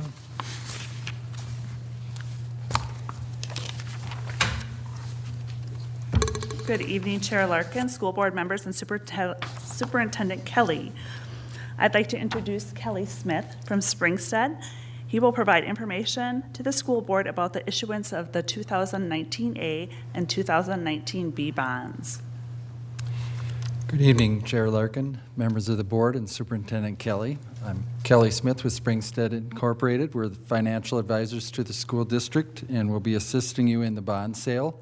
Tonight you have 2 resolutions in front of you to set sale for the bonds. This will establish the sale date of January 22nd at 10 a.m., where we will accept electronic bids for both bond issues. After compiling the results, we will provide that information to the district and then be back here at your board meeting that evening to present the results and ask the board to act on selecting the winning bidder for both those bond issues. The resolution is pretty boilerplate.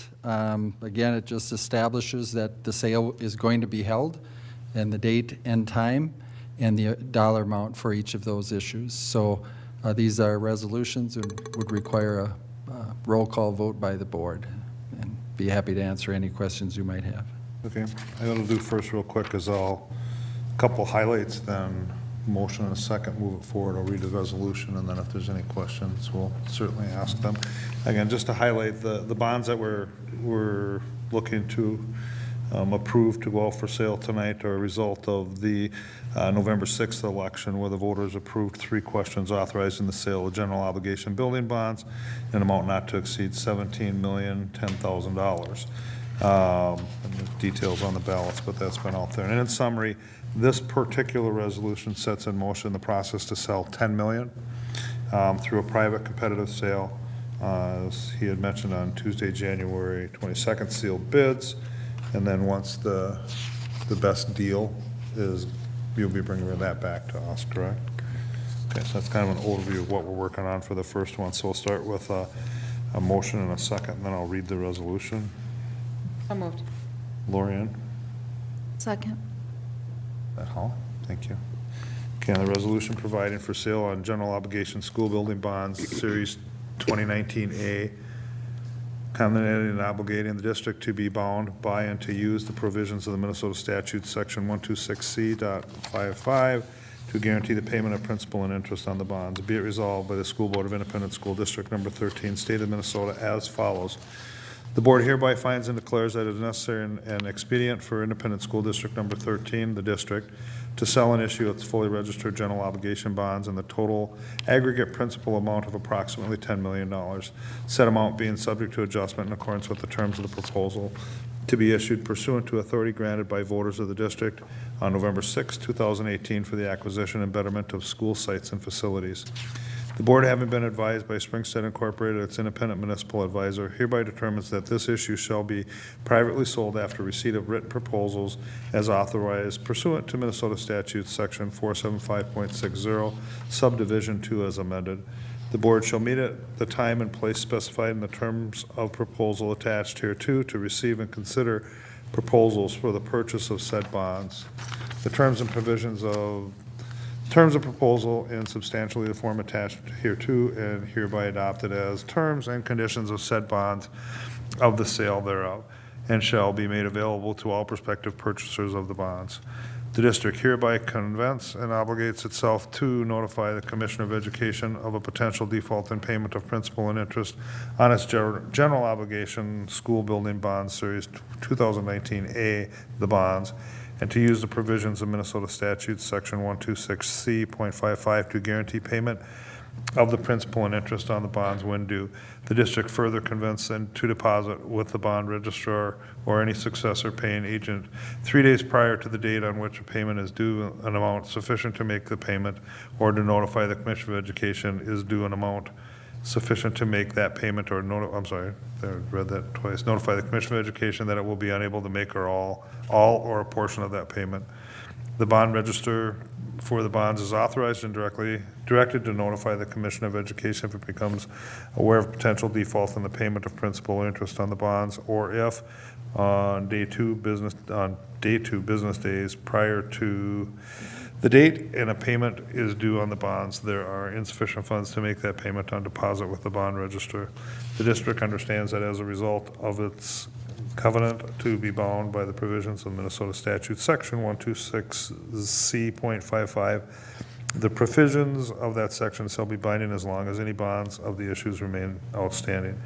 The district further covenants to comply with all procedures now or hereafter established by the Departments of Management and Budget and Education of the state of Minnesota pursuant to Minnesota statutes, Section 126C.55, subdivision 2C, and otherwise to take such actions as necessary to comply with that section.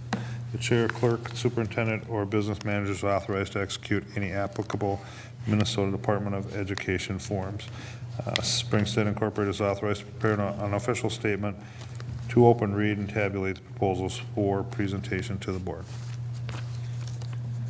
It's a long boilerplate, but it's a boilerplate. Discussion, questions, or comments? Okay, as this is a resolution, we need a roll call to approve it. Holla, please. Mueller. Aye. Larkin. Aye. Lewis. Aye. Samurai. Aye. Palmer. Aye. Motion carries. Thank you.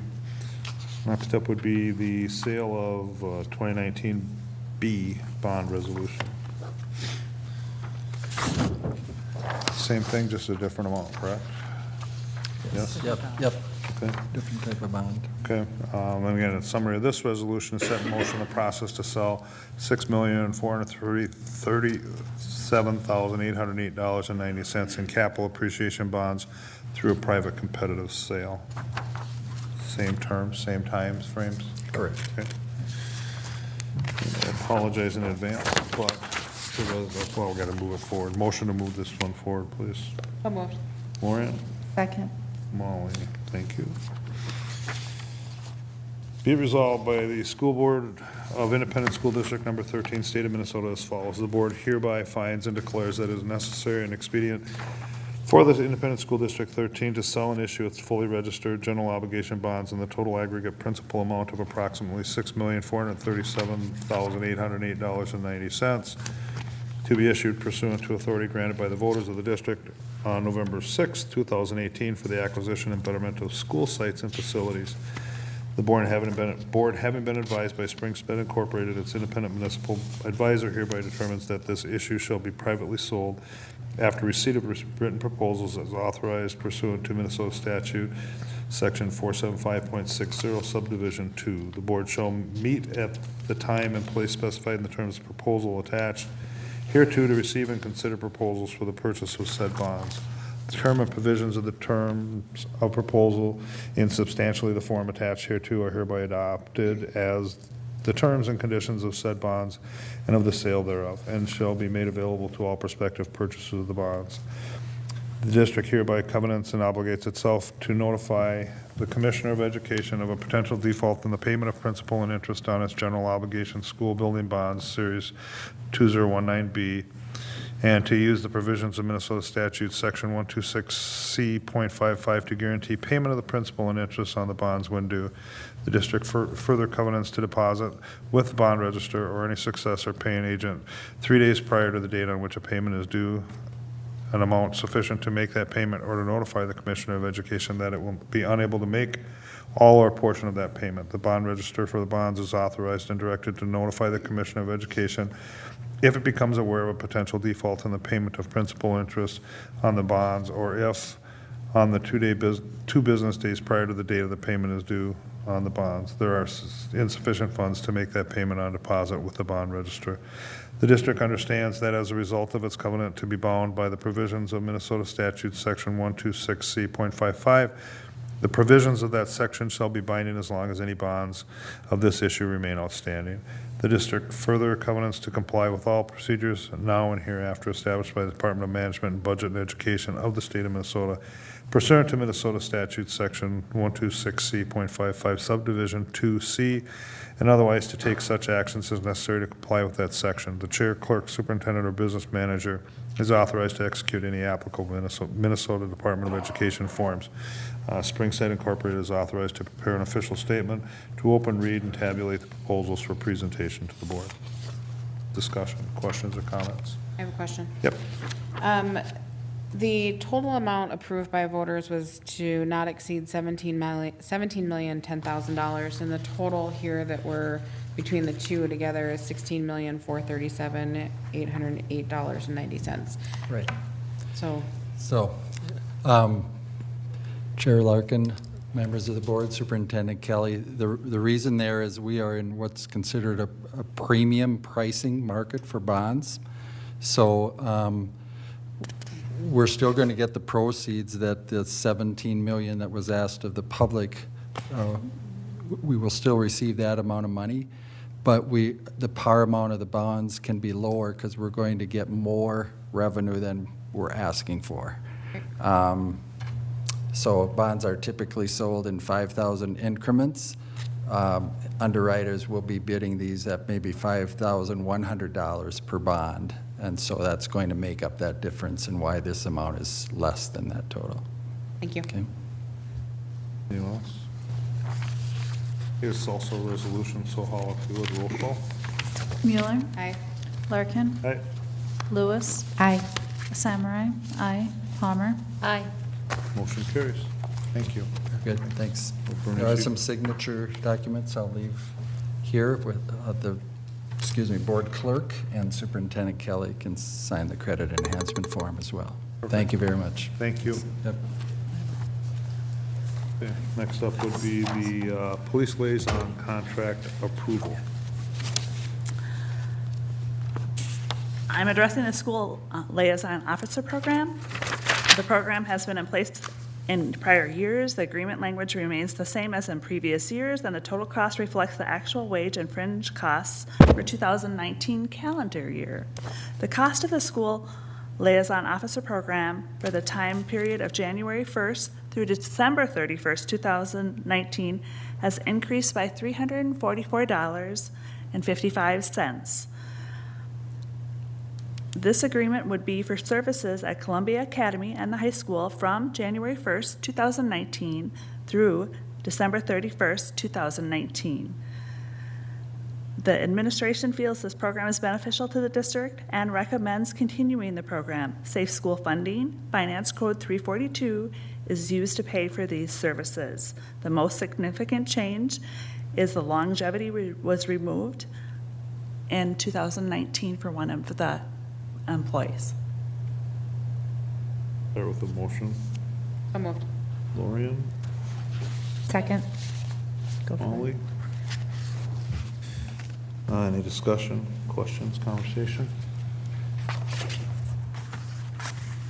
Okay, hearing none, all's in favor say aye. Aye. Opposed? Abstain? Motion carries. Next up is the transportation bids. Good evening, Chair Larkin, school board members, and Superintendent Kelly. Tonight, I would like the board to authorize the district to solicit and publish a legal notification for transportation proposals. Mr. Viding from K-12 Transportation Services will provide information about the transportation services. I would like to add a component that we have been meeting with legal to review the RFP, and that has gone. Mr. Viding and I have both been on the phone. It was sent to legal counsel. It was reviewed. Suggestions were provided. We made those suggestions, and it was also sent back to the legal department for further review. So Mr. Viding will provide a summary of what we're looking at. Chair Larkin, members of the board, Superintendent Kelly, thanks for the opportunity to speak with you about transportation tonight. As was stated, we're asking for approval to pursue transportation proposals, quotations for service for the district for our school year commencing in 2019-2020. This isn't a new process. In fact, 2 years ago, the district conducted a similar process during the winter and spring, which resulted in the current contract. So in our current year, we're in the second year of that contract. We've been through a process, the Transportation Department administration has been through a process of discussion and evaluation of current services, current needs of the district, and future needs of the district, and are in agreement that pursuing quotations and soliciting proposals from prospective service providers is in the best interest of the district at this time. The process that we initiate is clearly defined in state statute for procurement of student transportation services. The document that's part of your packet tonight outlines the process in detail and is in compliance with those state statutes. I do want to just kind of review the high points of the process for you.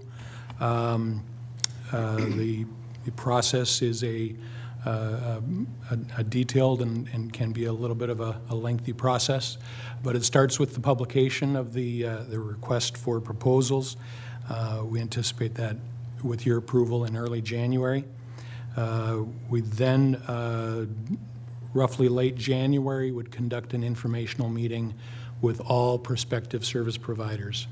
This meeting would be mandatory. A lot of detail about the district is covered in that meeting We want prospective service providers to understand the needs of the district and specifics to the service that needs to be delivered here before they provide their proposals. We would expect to receive those proposals sometime in early February. After receiving proposals from prospective providers, there's a period of time of evaluation of those proposals and review. Often that includes interviews with either one or multiple responders. And additionally, as this is a request for quotation, the district is allowed to conduct negotiations directly with the service providers. It's not a sealed bid situation. It allows us to have conversations with any or all service providers and come to an understanding and an agreement with providers that is in the best interest of the district. So following that review, evaluation, negotiation period, we would anticipate identifying a preferred service provider for the district and would anticipate coming back to the board with a transportation contract for approval. Anticipate that would be sometime in March, as early as March. The specification outlines all transportation services, including regular ed, special education transportation to and from, as well as all of the other various categories of student transportation that are required for students in the district. Typical term would be a 2-year term plus an additional individual terms, years 3 and 4 as option years for the district to consider and extend the contract. Those are the high points of the process. Certainly would want to respond to any questions that you might have about the process. Okay, let's start with a motion in a second, then we'll have some conversations if there's. So moved. Laura? Second. Paula? Questions, comments, any discussion? I'd like to make some comments, I think, specifically related to some of the public comments that we had heard earlier this evening. I think we discussed as a board in talking about this, about the busing and the options that we were providing, and specifically, options for families to pay for busing and opening up, changing busing boundaries and whatnot. And basically, when we're putting out the RFP, because of the complexity of our busing that we have with special education, homeless students, encore activities, kind of all of those things, in order to get the best numbers, we have to take our actual ridership information that we have based on what we're providing now to get real numbers from companies that are bidding. At that point, then, once that's selected based on kind of apples to apples comparisons of what we're currently paying for what our current ridership is and what other companies are proposing, once that's selected, then we can start having conversations about now what does our busing situation look like. Now we have our rates, we know what this is going to be. I think we all anticipate, at least I do, an increasing in transportation expenses as we have shortages of bus drivers and wages are going up and, just unemployment rates in general. And so keeping all of that in mind as we're looking in the future. But this RFP that's going out really is going to be based on what our current busing situation looks at so that we can get the best numbers based on our actuals. That's correct. Anyone else? So tonight, we're just looking to authorize you guys to start the bid process, correct? That's where we're headed? Okay. All right, motion and a second on the table to authorize solicitation of the bids. All those in favor say aye. Aye. Opposed? Abstain? Motion carries. Thank you. Thank you. Next up, program and grade level closing. Superintendent Kelly.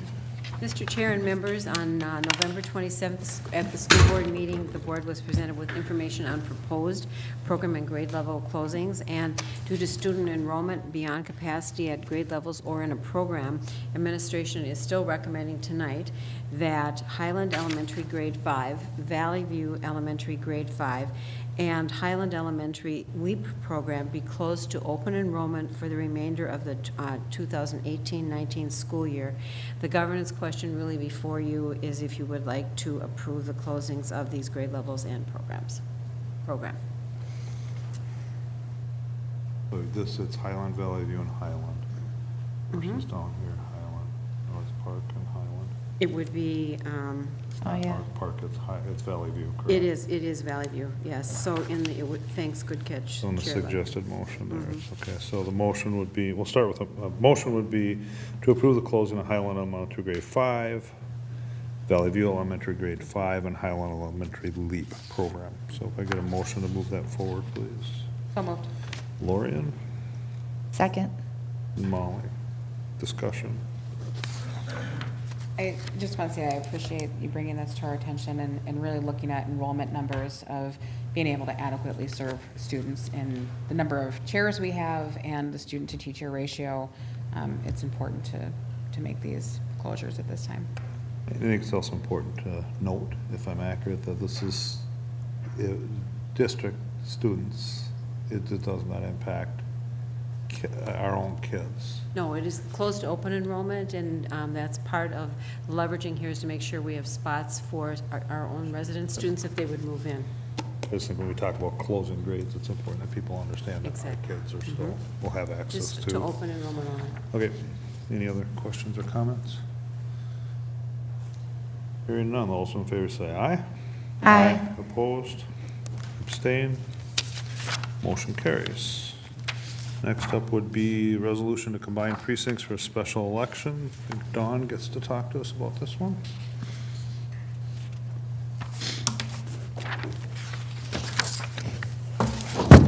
Good evening, Chair Larkin, Superintendent Kelly, members of the board. I came forward on November 27th with the information item on the combining of polling places for special elections. This is a yearly resolution the board must pass if, in case we do have a special election, we can combine polling places to save on cost. Okay, so this is a resolution. We'll start with a motion and a second, and then I'll read it. So moved. Lorian, Second. Paula. And this resolution, be it resolved by the School Board of Independent School District 13, State of Minnesota as follows. Pursuant to Minnesota statutes, Section 205A.11, the precincts and polling places for school district elections are those precincts or parts of precincts located within the boundaries of the school district which have been established by the cities or towns located in whole or in part with the school district. The board hereby confirms those precincts and polling places so established by those municipalities. Pursuant to Minnesota statutes, Section 205A.11, there will be, when no other election is being held in the school district, the school board may designate combined polling places at which the voters in these precincts may vote in the school district election. By December 31st of each year, the school board must designate by resolution combined polling places. The combined polling places designated in the resolution are polling places for the following calendar year unless a change is made. Pursuant to a section 204B.172, or because a polling place has become unavailable. If the school board designated combined polling places pursuant to the subdivision, polling places must be designated through the district, taking into account both geographical distribution and population distribution. A combined polling place must be at a location designated for use as a polling place by county or municipality. In school districts that have organized into separate board members' election districts under Section 205A.12, a combined polling place for a school general election must be arranged so that it does not include more than one board member election district. So the combination, the combined polling places would be Valley View, and it would be for Columbia Heights Precinct 1, Precinct 2, Precinct 7, Precinct 8, Fridley, W1, Precinct 4, and Fridley W3, Precinct 4, and then Hilltop. The Highland Elementary School would be Columbia Heights Precinct 3, Precinct 4, Precinct 5, Precinct 6, Fridley W2, Precinct 3, and Fridley W2, Precinct 4. Pursuant to Minnesota statute, section 205A.09, the polling places will remain open for voting for school district elections between the hours of 7 a.m. and 8 p.m. The clerk is directed to prepare a map illustrating the boundaries of each combined precinct, to post the map of the combined precincts in the administrative office of the school district, and to file a copy of the map and a certified copy of this resolution with the county auditor of each county in which the school district is located in whole or part. As required by Minnesota statute, section 204B.16, subdivision 1A, the clerk is hereby authorized and directed to give written notice of new polling place locations to all registered voters in the school district whose school district polling place locations have been changed. The notice must be a non-forwardable notice mailed at least 25 days before the date of the first election to which it will apply. Okay, questions or comments? We're required to do this. This doesn't mean we're having a special election. We're just required to do this. We're required, if we do have a special election, to have combined polling places. We have to have this in place yearly. I think everybody does this. I think the city just did this recently, too. They had to do the same things. Yes.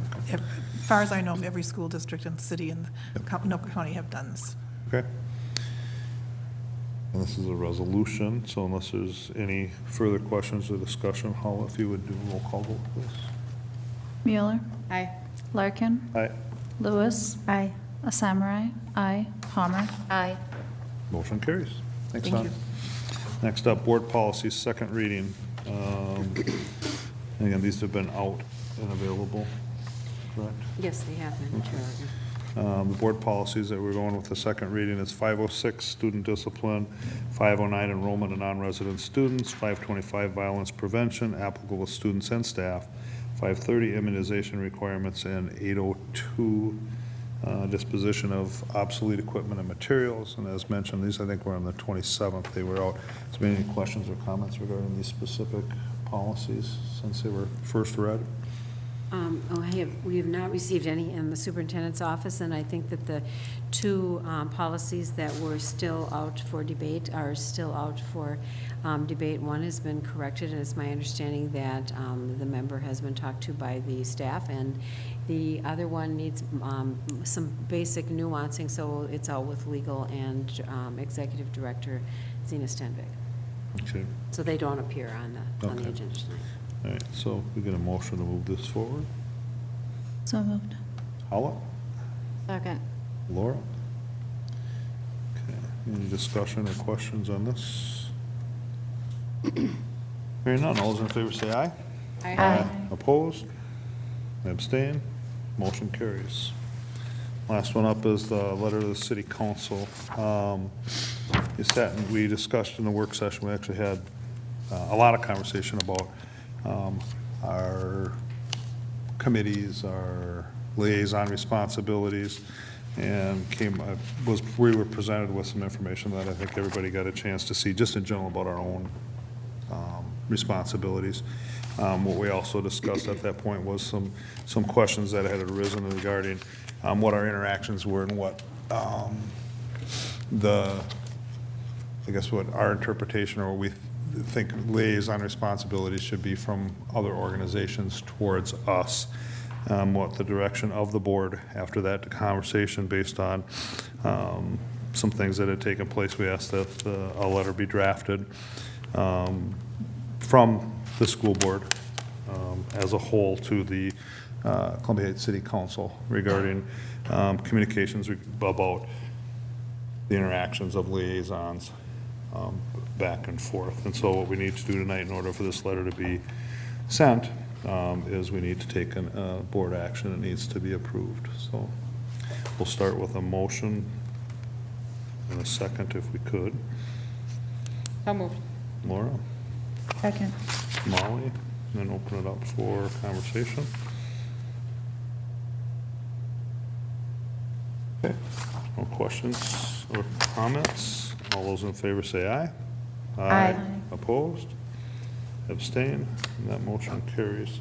I'll need everybody to sign tonight, right before leaving, then we'll catch up with Natty. Okay. Board topics, anything for board topics? I have one item. Yep. Through conversations with a community member, I wanted to provide some clarification. At our last meeting, I believe we formed our school board ad hoc subcommittee on community engagement. And I just wanted to just clarify that a little bit, that is a school board subcommittee, so it's made up of members of the board. It's not something that we're seeking public membership of that committee. The purpose of the ad hoc subcommittee on community engagement is for board members to be on a committee to look at the items that we discussed during that that we brought forward at that time, which may include at some point a committee that involves the general public. But right now it's more of like what I'll call a work committee on how the school board wants to look at, examine, fund, project community engagement. So I just wanted to make that clarification. Okay, thank you. Anybody else?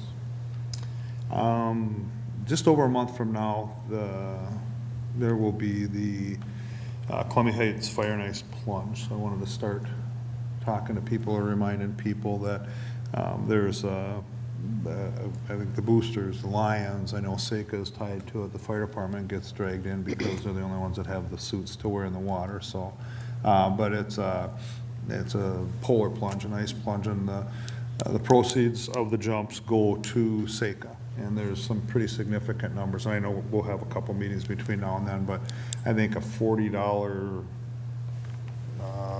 registration fee to jump feeds a family of 4 for a month or something to that effect. I mean, the numbers are pretty amazing what Seika is able to do with those dollars and stuff. So I would certainly want to encourage people to consider jumping for sure, but at a minimum, come out. They're working really hard. The group's working really hard to make it a local event and bringing in between the boosters and the Lions and Seika. They're working really hard to promote this. So I'll start throwing it out there now, and you'll hear about it a couple more times from me, at least at board topics as we get a little bit closer. But it's January 26th. It'll be at Silver Lake Beach, and I'm sure it'll be a balmy Saturday afternoon. So I encourage you to come on down. So, Are those suits available for the people that are jumping? Just asking. normally No? not. Normally not. That's good. That sounds promising. For a donation, we could consider, we could have. Let's have a chat. We'll have Let's conversation. chat. I know last year, I think the boosters, or was it 2 years ago, the boosters challenged school board members. Oh, they did. Yeah. They Yes, did. that was 2 years Oh, I ago. think it was in 2 years Florida. ago? That was pre-planned. It really was. Pre-planned. Pre-planned, yes. Anybody else with board Don't topics? worry, I jumped for all of you. You did Thank good. you. Let me know. I thought it was- Yeah, no other board topics. All right, we'll adjourn the meeting at 9:14. Thanks.